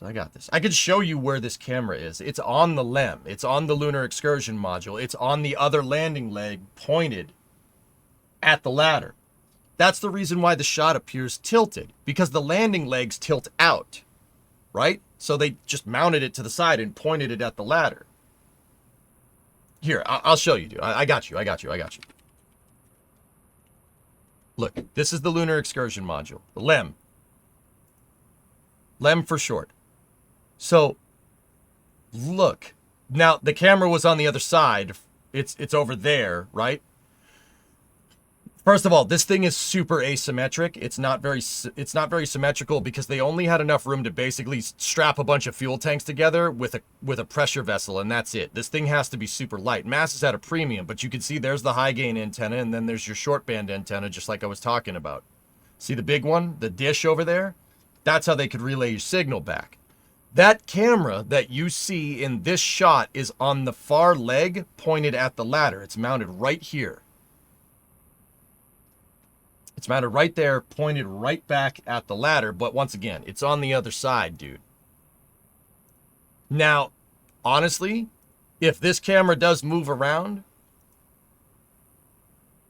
it could be because they had a signal interruption, so it looks like it's moving. Or it could be because, well, guess what, man? On the moon, everything has 1/6 the gravity. You have 1/6 the weight.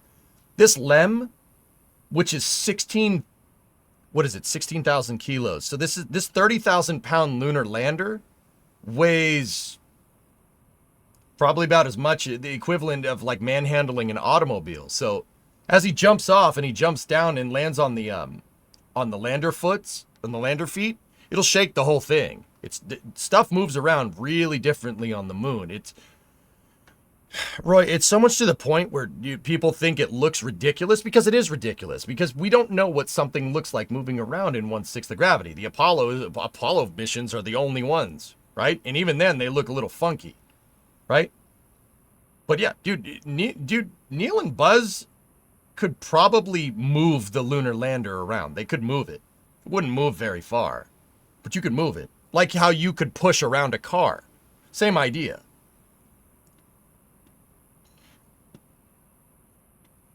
You got it for me, good fellow? Here. But yeah, dude, it's just a camera that's on the other on the other landing leg. The landing legs are an insane piece of technology, dude. It's really trick how they moved this thing up into space. Okay, man, don't get excited. It's fine. I'm sorry, man. This stuff pumps me up, dude. See, there you go. Westinghouse camera. See, it's even tilted. It's mounted right on the leg. There you go.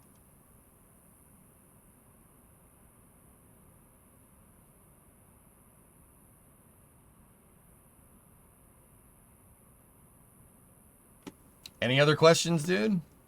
I don't mean to come off as a jerk, but Roy, sometimes people come in here and they waste my time. I'm trying to teach people about this, which, I mean, I'm from the States. This is my country's crowning achievement, and I'm damn friggin' proud of it. You know, we should do it again. We should frickin' do it again. Right? Like, I take it very seriously, dude. I don't know if you noticed. I don't get excited about anything, but thank you. I'm not wasting anybody's time. I just brought up a question, that's all, but thank you. All right, dude. Sorry for being a prick. My bad. Oh, this reminds me, I met Charlie Duke last weekend and got to take a portrait of him on 35mm film. Yeah, he's pretty cool, dude.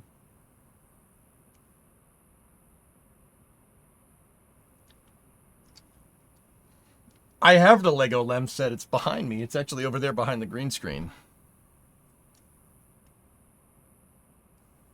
Dude, what a beast. Oh, we got a Sketchfab model?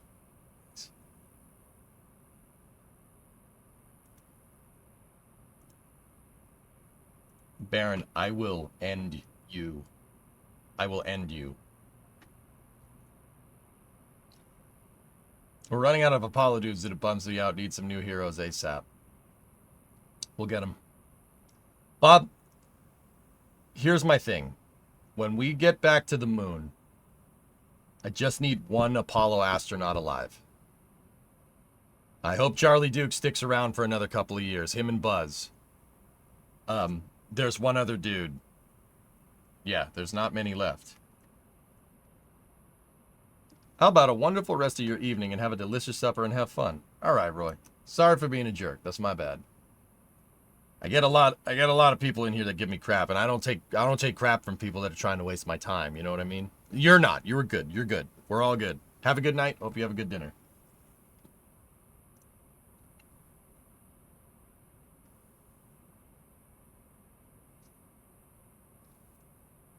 There. What's that?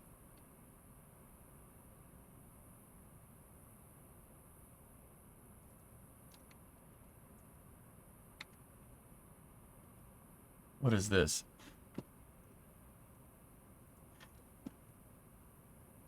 I met her at Burger 2. He seemed pretty certain that SLS will only fly once more at most. Harrison Schmidt and Dave Scott. That's right. Yep. Haven't met them. Oh, Bree's calling me. Hold on one sec. What's up? You're on stream. I'm home. Can I request that you bring Doggo here? Yeah. I'm sorry, I just know I'm gonna fall. Yeah, we will. Thank you, babe. Bye-bye. Love you. Bye-bye. Yeah, Jim Lovell's still around.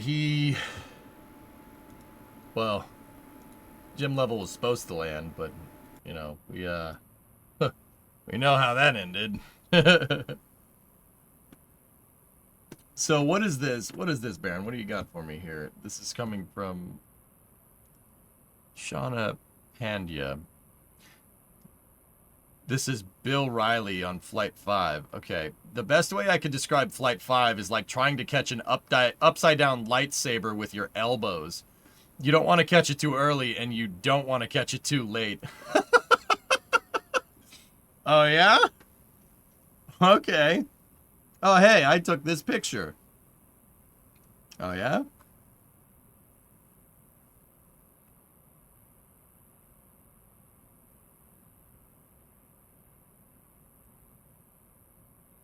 Yeah, that makes sense. We definitely saw the fruits of that labor. Yeah, we definitely saw the fruits of that labor catching it too late. I know a lot of people. Where's that sound coming from? Hear the sonic boom. Sonic booms? And these are. Why did my computer just start playing the sonic boom video?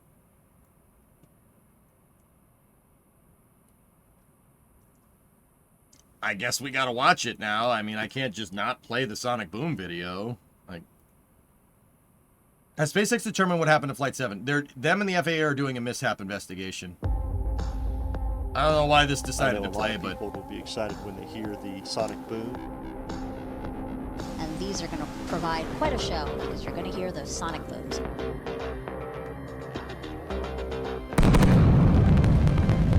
It's so kick-ass. Booster line to deploy.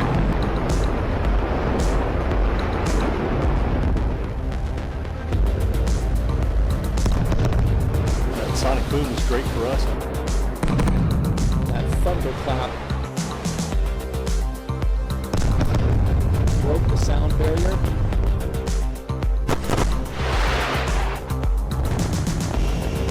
Side booster separation confirmed.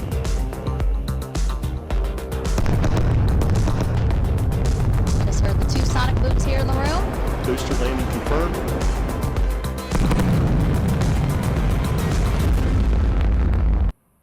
I love this stuff, man. It's so good. How was the sound of Super Heavy in person? Shook the building, dude. Shook the damn building. You want to watch the footage? I got some footage for you if you want. Hey kids, you want to see some rocket footage?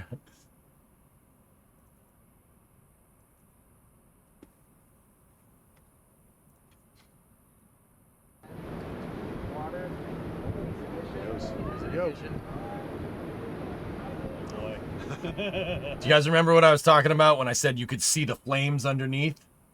That's what I mean. Bro, that's so sick. Yes! Oh my goodness. Link to this vid, please. The Sonic Boom video.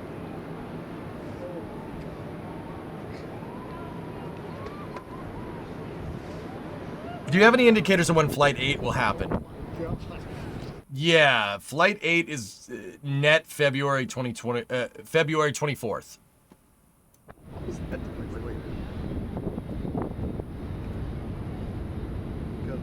I'm an outsider to all things concerning rockets. I recently wanted to do a bit more research on them after seeing the booster landing. Could you speak on, in brief, what most went into the catch? Did it rely on manual steering, 100% physics plus simulation? Yeah, Ragnar. Thank you, Tara. Okay, you want to get to the... Hold on, I gotta play the sound. Just...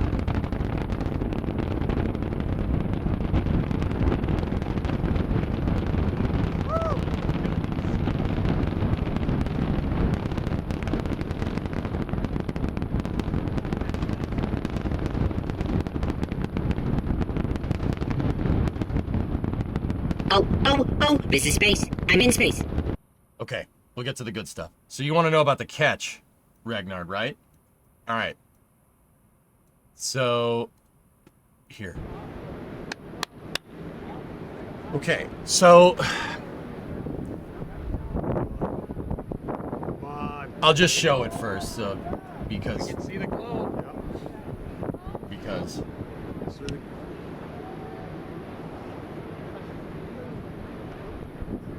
Fly, baby, fly.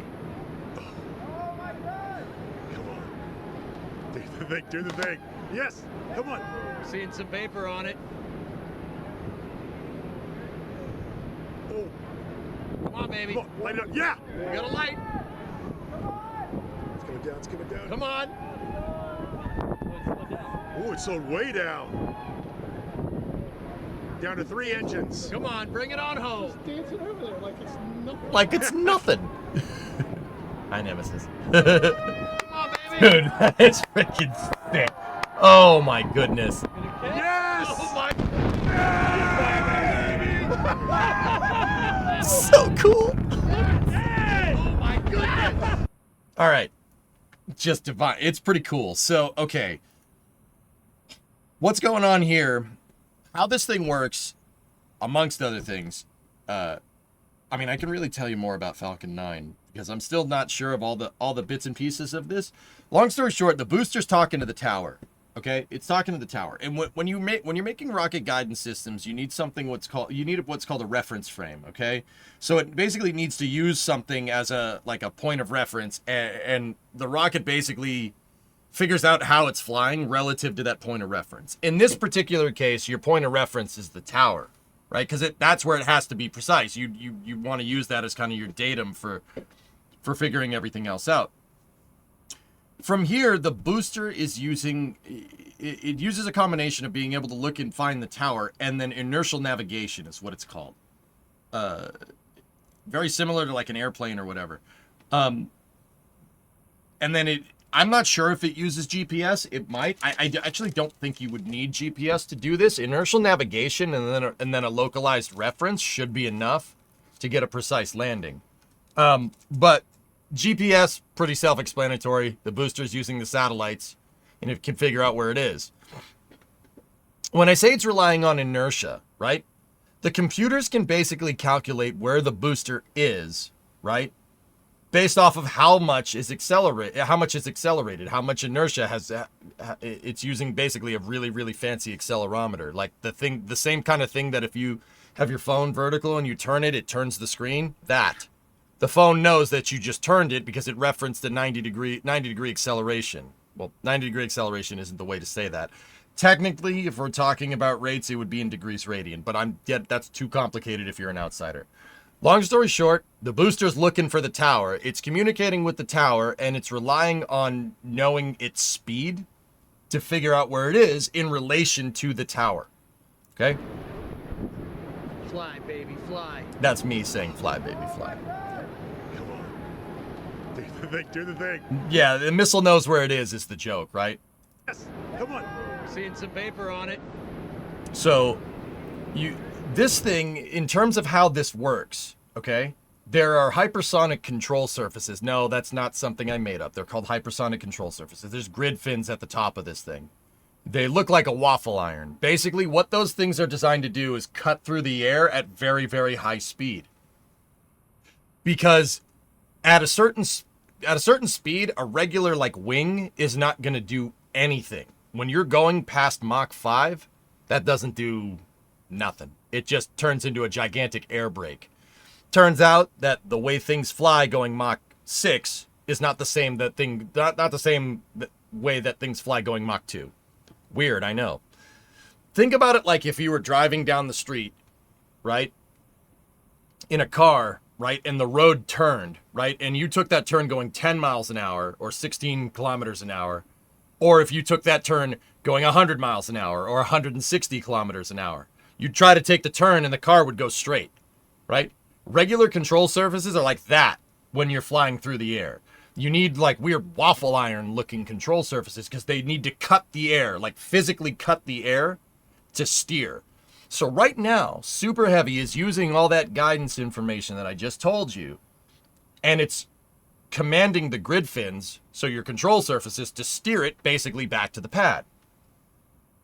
Come on, baby. Come on, light it up. Yeah! We got a light. It's going down. So when it figures out that it's close, it fires the engines to decelerate, right? And if you notice, the booster kind of stops here for a second. Oh, it's slowed way down. That's why I was like, oh my gosh, it stopped. And so from here, the booster's talking to this antenna that's on top of the tower, and it's using that to hone in on the target. Tangent, but could you explain why New Glenn uses more conventional fins? Their fins are coated with thermal protection system, S. That's why. I mean, they're trying to get more cross range out of it, out of Newglen's. Trying to get more cross range capability, so it basically means you can move a bigger payload up there. With the wings, you can fly in the atmosphere for longer periods of time than Falcon 9. So yeah, you're losing a little bit of effective control in your high Mach regime, but when you get down to lower Machs and then when you get transonic, right, that thing can really push itself further down range. Or it can spend more time flying through the air to slow itself down, so you need less fuel for a landing. So now, going back to this, Ragnar, now it's honing in on the tower. It's looking for it. That's the antenna that it uses right there, this little guy. It's pinging back and forth. And then this thing is also looking for the ground, too. These things have SpaceX's boosters, Falcon 9 and Super Heavy, have what's called a radar altimeter. It's just a low-powered radar that's bouncing off the ground to figure out how far it is from the ground. So it's using its inertial navigation, using what's called an IMU, an inertial measuring unit, basically the same thing that screen locks your phone. It's looking for the ground with the radar altimeter, and then it's using radio waves to hone in on this signal that's being transmitted by that antenna, kind of like a plane's ILS. As far as I can tell, guys, I'm not sure if this is exactly how this works, but I'm pretty dang sure, right? From there, so how do they get this precisely in place? How do they get it precise? Well, the fact that the booster is kind of swinging into the arms is how they're managing the controls here. They're utilizing the booster's inertia to actually keep it nice and stable, because if you have the booster just sitting here, like if it's just hovering, it's going to want to fall over. So if you have it moving sideways, it's less likely to tip, right? It uses a GPS and a proprietary altimeter design, same thing as Falcon 9. Yeah, that's that radar altimeter that I was talking about, with a radar beacon on the top of the tower. Flight computer calculates burn time depending on trajectory and available fuel. Flight 7 landing was a higher landing speed than Flight 5, and it used less fuel. It does use GPS, I guess. That's what Baron was saying, but point is, it's looking for the ground, it's looking for the tower, and then it's using inertial navigation and, I guess, GPS on top of that. And the computer is taking all those references and commanding the thing what to do to figure out where it's going to go. So from here, like I said, they swing the booster into the catch arms, right? See how it's kind of swinging in there? The reason why they do that is because they don't want to hover. Remember, I told you hovering is very unstable. That's an easy way for the thing to tip over. Believe me, I have experience with this. In Kerbal, but you get the idea. So they basically swing the thing into position and it tilts back away from the tower at the last second, basically just to negate out that horizontal velocity and just fall onto the catch pins. It looks so ridiculously easy when you say all this. Like when you explain it like this, it seems so easy, but that's not, that's so tough to get that right.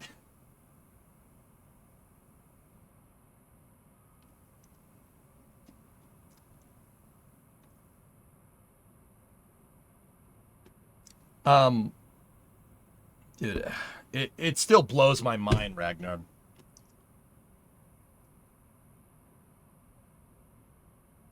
So how does SpaceX get so good at this all of a sudden?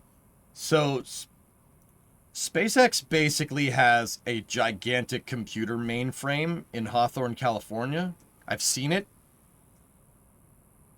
I've seen the mainframe. It's right next to the snack bar, actually. Go figure. And in this in that mainframe, obviously is all the space. It's the SpaceX main computers, but they do a lot of simulation work in there. There's a lot of computing going on. The mainframe has a Cyberdyne Systems logo on it and a xenomorph in front of it as well. Yeah, a life-size xenomorph replica, and it says Cyberdyne Systems on it too.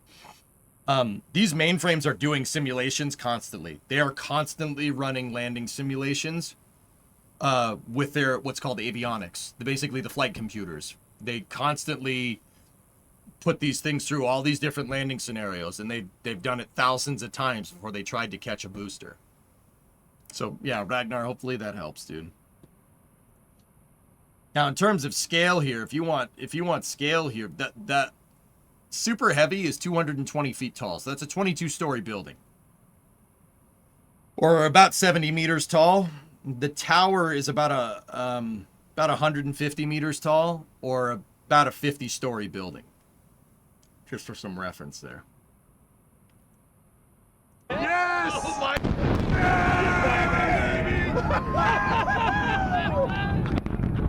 Yes! Oh my goodness! Yes! Dude! Yes! Oh my goodness! Oh my goodness! It's wild, dude.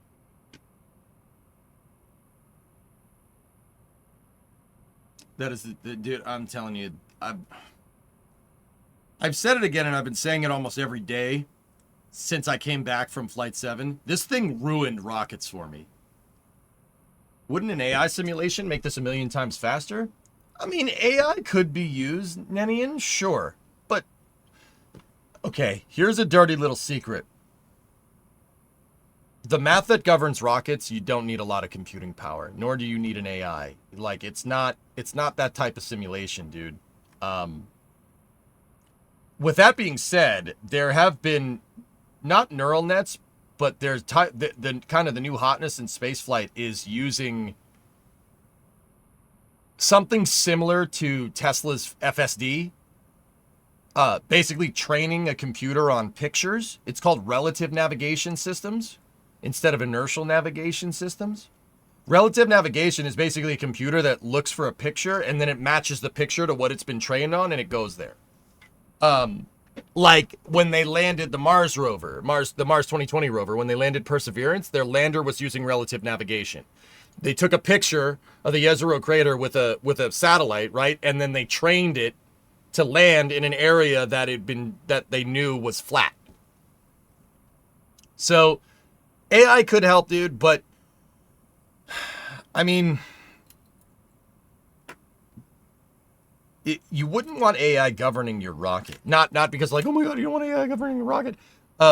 They probably have some type of neural net to basically compute their simulations. Like, if they do a simulated scenario, they probably combine it into a database or something, if I had to guess, of like everything and then average that database together. Like, I don't think you'd need a neural net for that, but the truth of the matter is that you don't need a lot of processing power, nor do you need a lot of like, you don't need an AI to run a rocket. You really don't. That's like having an AI run a faucet in your sink.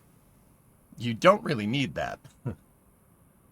Certainly does. Was wondering about the hypersonic control surfaces grid on the surface. Hadn't thought that it was for reducing air resistance. The the angled movement at the landing was a bit confusing, but your explanation gives it much more sense. Was any part of that reference frame you spoke of hard-coded? No, the guidance systems are looking for it. They're using radar to basically figure out where it is. The same way that if you were driving a car and you saw a stoplight, right? You'd stop at the stoplight, and if it turns green, then you'd go. The computer is looking for it, but it's looking for it using radar because computers can do that. Yeah, you're getting into guidance systems, dude. Yeah, I mean, guidance systems are they're crazy. They're nuts, but what else did you ask? So the hypersonic control surfaces, the grid fins, like I said, they cut the air correctly, or they cut the air correctly at high speed. I mean, that's probably the right way to say that. Let me get you a shot of the grid fins.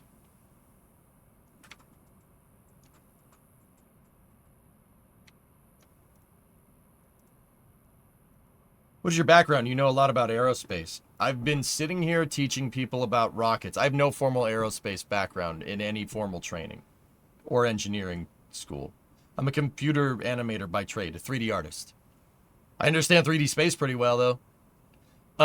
I've been sitting here teaching people about rockets and reading about rockets to make me better at teaching people about rockets for the better part of a decade. I started streaming and doing this in 2012. I've been here for a while. You don't sit here and do this job for 12 years without learning a thing or two about how they work. Here.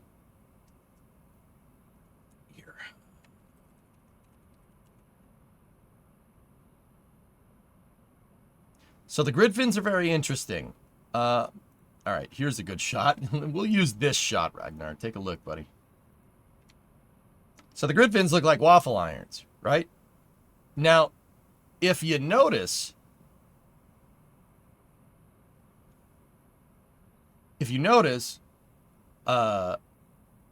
these sides of the grid fins, the top sides of these things are flat. They're flat, but the bottom side is kind of ridged. You can see it in another SpaceX post here. Give me 1 second. SpaceX has some very, very great footage here. Check this out. Yeah, baby. See that the bottom of the grid fins right here? They're jagged. That's the key to these things, Ragnar. That's what makes it a hypersonic control surface. The top is flat. Because what this thing is really designed to do, and when I say cut through the air, I mean cut through the air.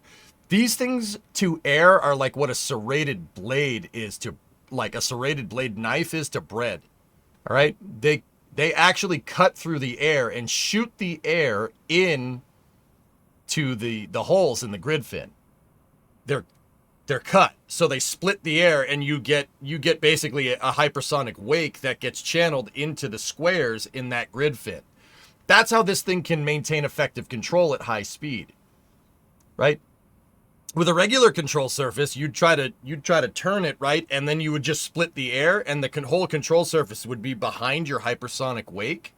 Like basically, at high speed, you leave a wake like a boat almost. You can actually see it semi-visualized here with the super heavy landing. Now, there's the wake. That's a supersonic wake, for what it's worth.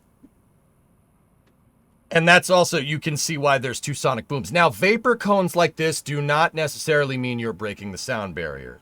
This is just a good visual representation. But in this particular case, this thing is transonic. It's coming out into subsonic from here.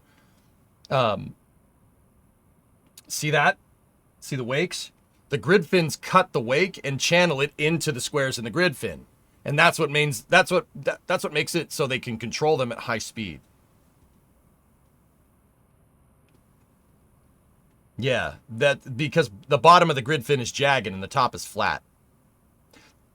So on the way up, the grid fins don't really cause a lot of drag. But on the way down, they cause crazy amounts of drag, enough to be able to turn the vehicle. It goes in the square hole, that's right. Also, you know what? I feel like watching this again.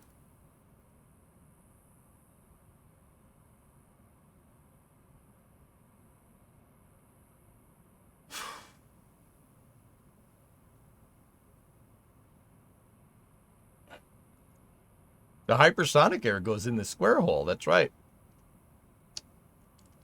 Anyway, good questions, Ragnar. Fun note for chat. Grid fins on Super Heavy are really warped after being blasted from hot staging. Yeah, I saw them. The grid fin gets cooked from...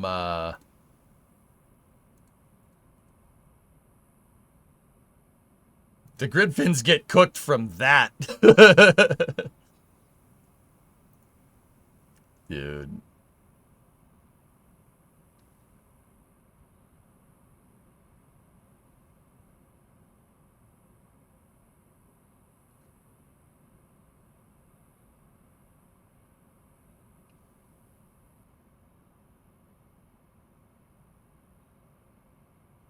I'm in this picture, and so are you. I'm in this picture, and I do like it.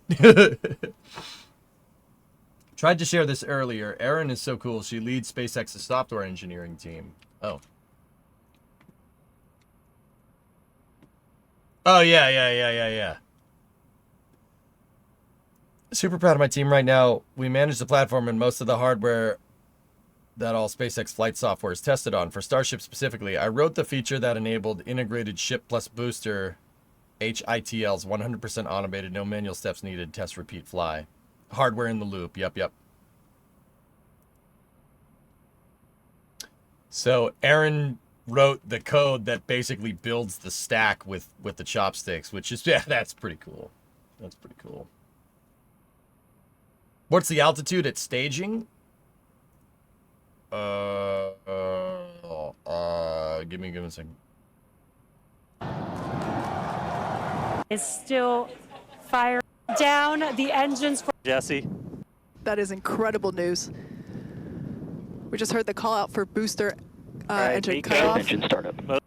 64 kilometers. See?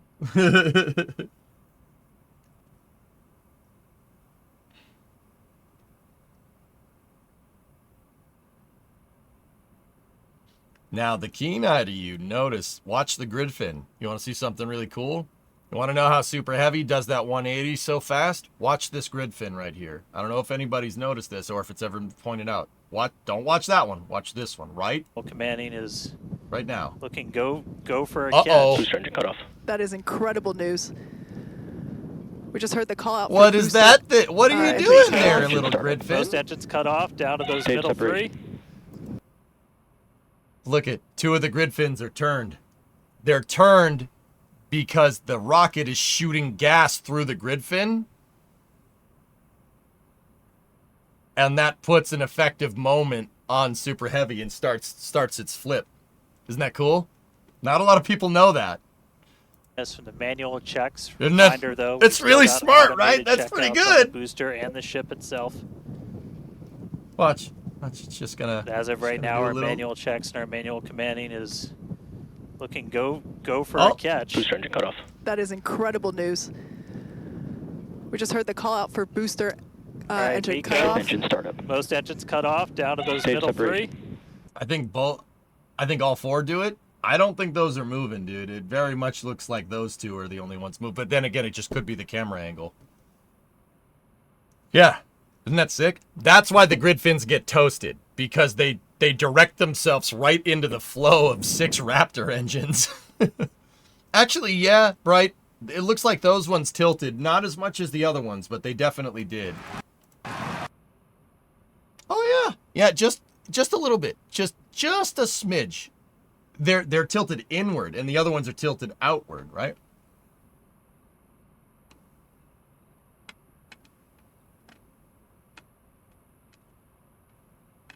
The Super Heavy flip causes water and ice inside of the methane tank of Super Heavy to flip into the engine inlet. Bro's literally designed a spaghetti colander so it stops from being ingested by the Raptors.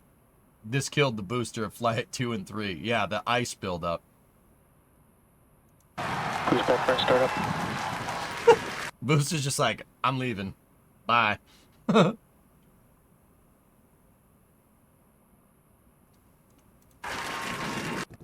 Engine cutoff. Engine startup. Most engines cut off down to those middle three. Cruise back for startup. the hell? Dude, that's a 22-story building doing that. But we've still got automated checkouts on the booster and the ship itself. But as of right now, our manual checks and our manual commanding is looking go for a catch. Booster engine cut off. That is incredible news. He's just like, all right, I'm gonna head We out. just heard the call out for booster engine Nico, cut off. Engine startup. Most engines cut off, down to those Stage middle separation. three. What the hell? What the hell? What the dude, that's what I mean, man. Starship ruined rockets for me. It ruined them. Just absolutely ruined them. I can't deal with this. Like, what am I supposed to do? How can I, like, talk good about any other freaking rocket? It's ridiculous. I mean, don't get me wrong. I love all rockets. That's great. I love all of them. But did you see what just happened on the screen? Freaking thing ruined it. It ruined rockets for me completely. Now I know, like, okay, I'm a big shuttle guy. I love the space shuttle. I still do. Starship is giving it a run for its money. I'm not going to lie to you. I love the shuttle. Anytime I talk about the shuttle or I talk about the Falcon 9 over my course of streaming, there would always be one dude that comes in here and be like, that ain't no Saturn V. I saw the Saturn V launch. That's nothing. I get it. I totally get what they mean now. Like, after you've seen a Falcon 9 launch, what are you supposed to do? Oh, it's a Titan 3. Oh, the Titan 3 took off. Oh, that's good. Oh, it's a Delta 2. That's great. The space shuttle. There's also a weird plane that got suggested a couple of months ago. A V2 booster relighting 33 engines for boost back, but was quickly ruled out since all 33 need to throttle to 40% and the G load would be 25 plus. I wouldn't do that. You'd shock load the vehicle. That would be bad. Good evening. It was great to see you last night in the aviation chat talking with us with the ongoing search from the accident. Hope you're doing great. Yeah, Ryan. Well. But yeah, that's like, dude, this thing just ruined it. It just ruined it, dude. Jesse? Oh.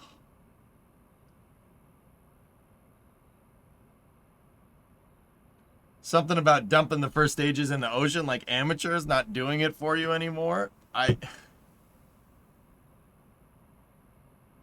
Ruined is how I say it down south. Just dang old ruined, boy. Hey, S-Master, how strange is it, like, knowing, like, you walked all around these dunes? Like, because I've definitely walked all around these dunes, too. It's like, hey, dude, I've stood right there. This is literally Hearts of Iron on the moon. What is this?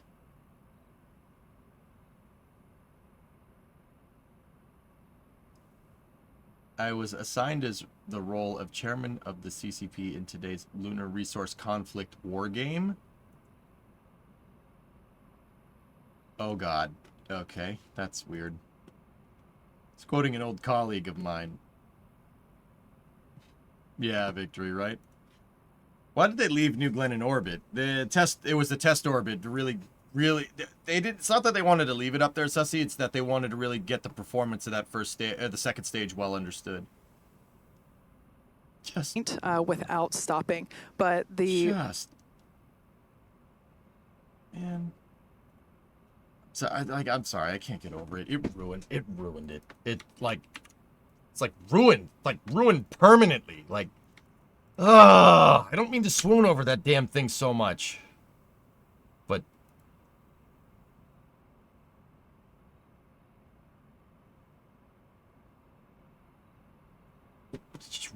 just ruined. Yeah, that's cool, man. That's cool. All right, guys. That's enough about Starship. I feel bad for cursing Roy out. I'm not gonna lie. Kind of feel bad. Just he was just asking a question, but whoops. Anyway, love to learn how the flight computer deals with Raptor engine outs, fault conditions. Yeah, so you'd have to work for SpaceX to figure that out. Sorry, not sorry, but anyway. I attended SpaceCom for my company this year. Wasn't there today, but the last 2 days were awesome. Nice, Jared. There you go.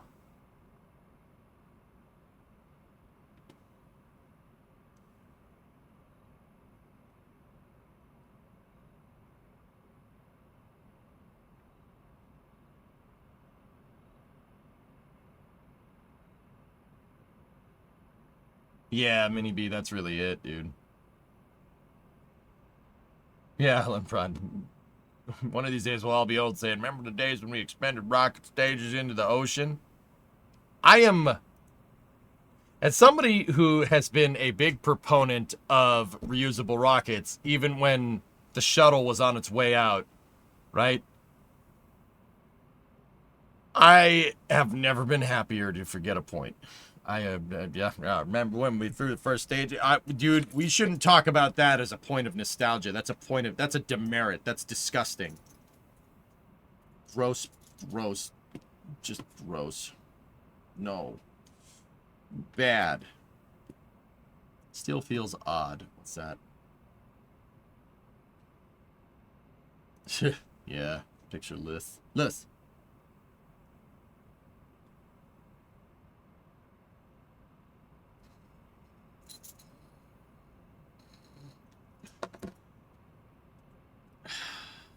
Anyway.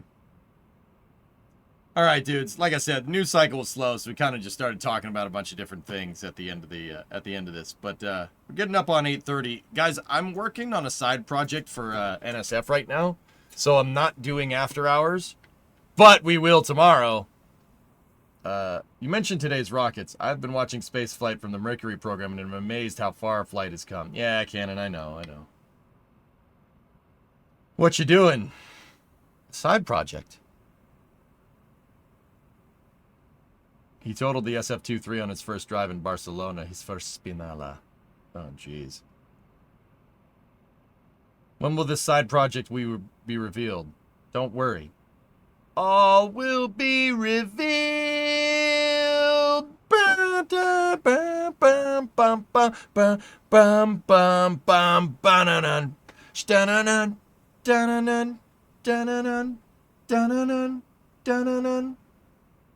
Are you on Flame Trench tomorrow? I am, and we have racing, the Eric Johnson Racing Administration. No, I'm working on something for NSF. Guys, I don't want to tell people what it is, and I kind of feel bad saying it all the time, like, oh, this is what I'm working on, this is what I'm working on, this is what I'm working on. I don't like to tell people about that I'm working on something until I have something to show, but don't worry, progress is being made. This is not a long-term project, so don't worry. After hours ain't going anywhere.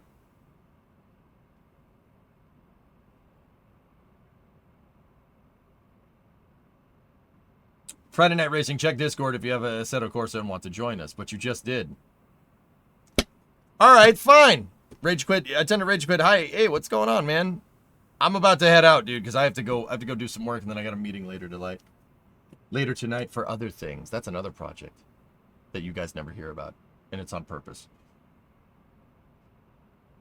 Yes, exactly. That's what I mean. We should have been doing this 40 years ago, dude. It's crazy. Is the side project you buying the X-Kennedy for a penny to be used as the new NSF HQ? I wish, but no. Be sure to include more funny stuff of Jack in the new intro you're making. You graphic artist person, you. That's a good guess, Bob, but that's Jack's territory. The intro video for NSF is all him. I wouldn't do that. Good guess, though. Look at this disgusting non-reusable rocket just floating there. It's disgusting.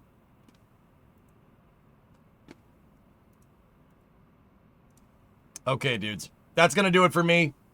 Have a good night, everybody. I will see you guys all tomorrow at noontime. I don't know what we'll play tomorrow. I'll figure out something.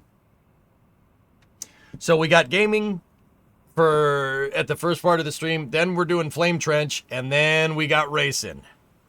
Rolex 24. Well, we're doing 2.4 hours at Daytona Roval with GT3 cars. Anybody's welcome. It's all open. I would advise everybody that if you do want to race tomorrow, go into the EJSA Discord and start reading up on the on how to get in. Because we do have some mods. There is some modded content here and there. Custom liveries for cars and stuff like that. Figured you'd be doing LMP too. Like, I could do either one, Cirrus, to be honest. But Cirrus, I have this problem. The problem is that I want to race LMP2, but I suck. at driving LMP2 cars. That's my problem. You know? That is my problem. I suck at that. Pillar of Autumn anytime soon. Next week. Or sometime soon, yes. Yeah, that's my problem. Yes, it is a skill issue. That's what I'm trying to tell you. That is my problem. My problem is skill issue.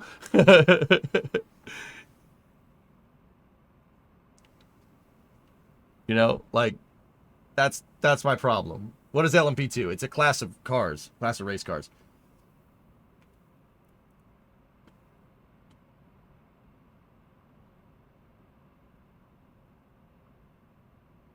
Yeah, Baron, it's a cool car. Yeah.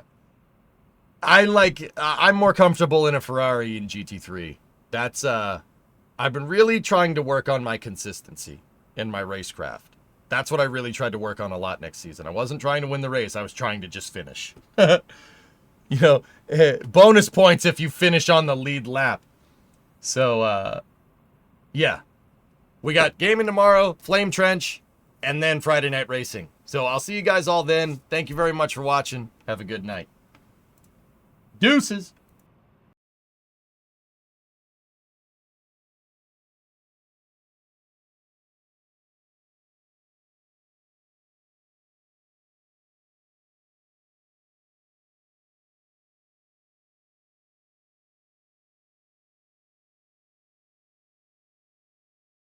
No, you hang up first.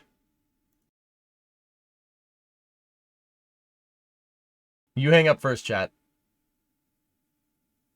No, you hang up first. Chat, you hang up first. Okay, click. Oh, all right. He must have hung up. All right. I'll hang up now.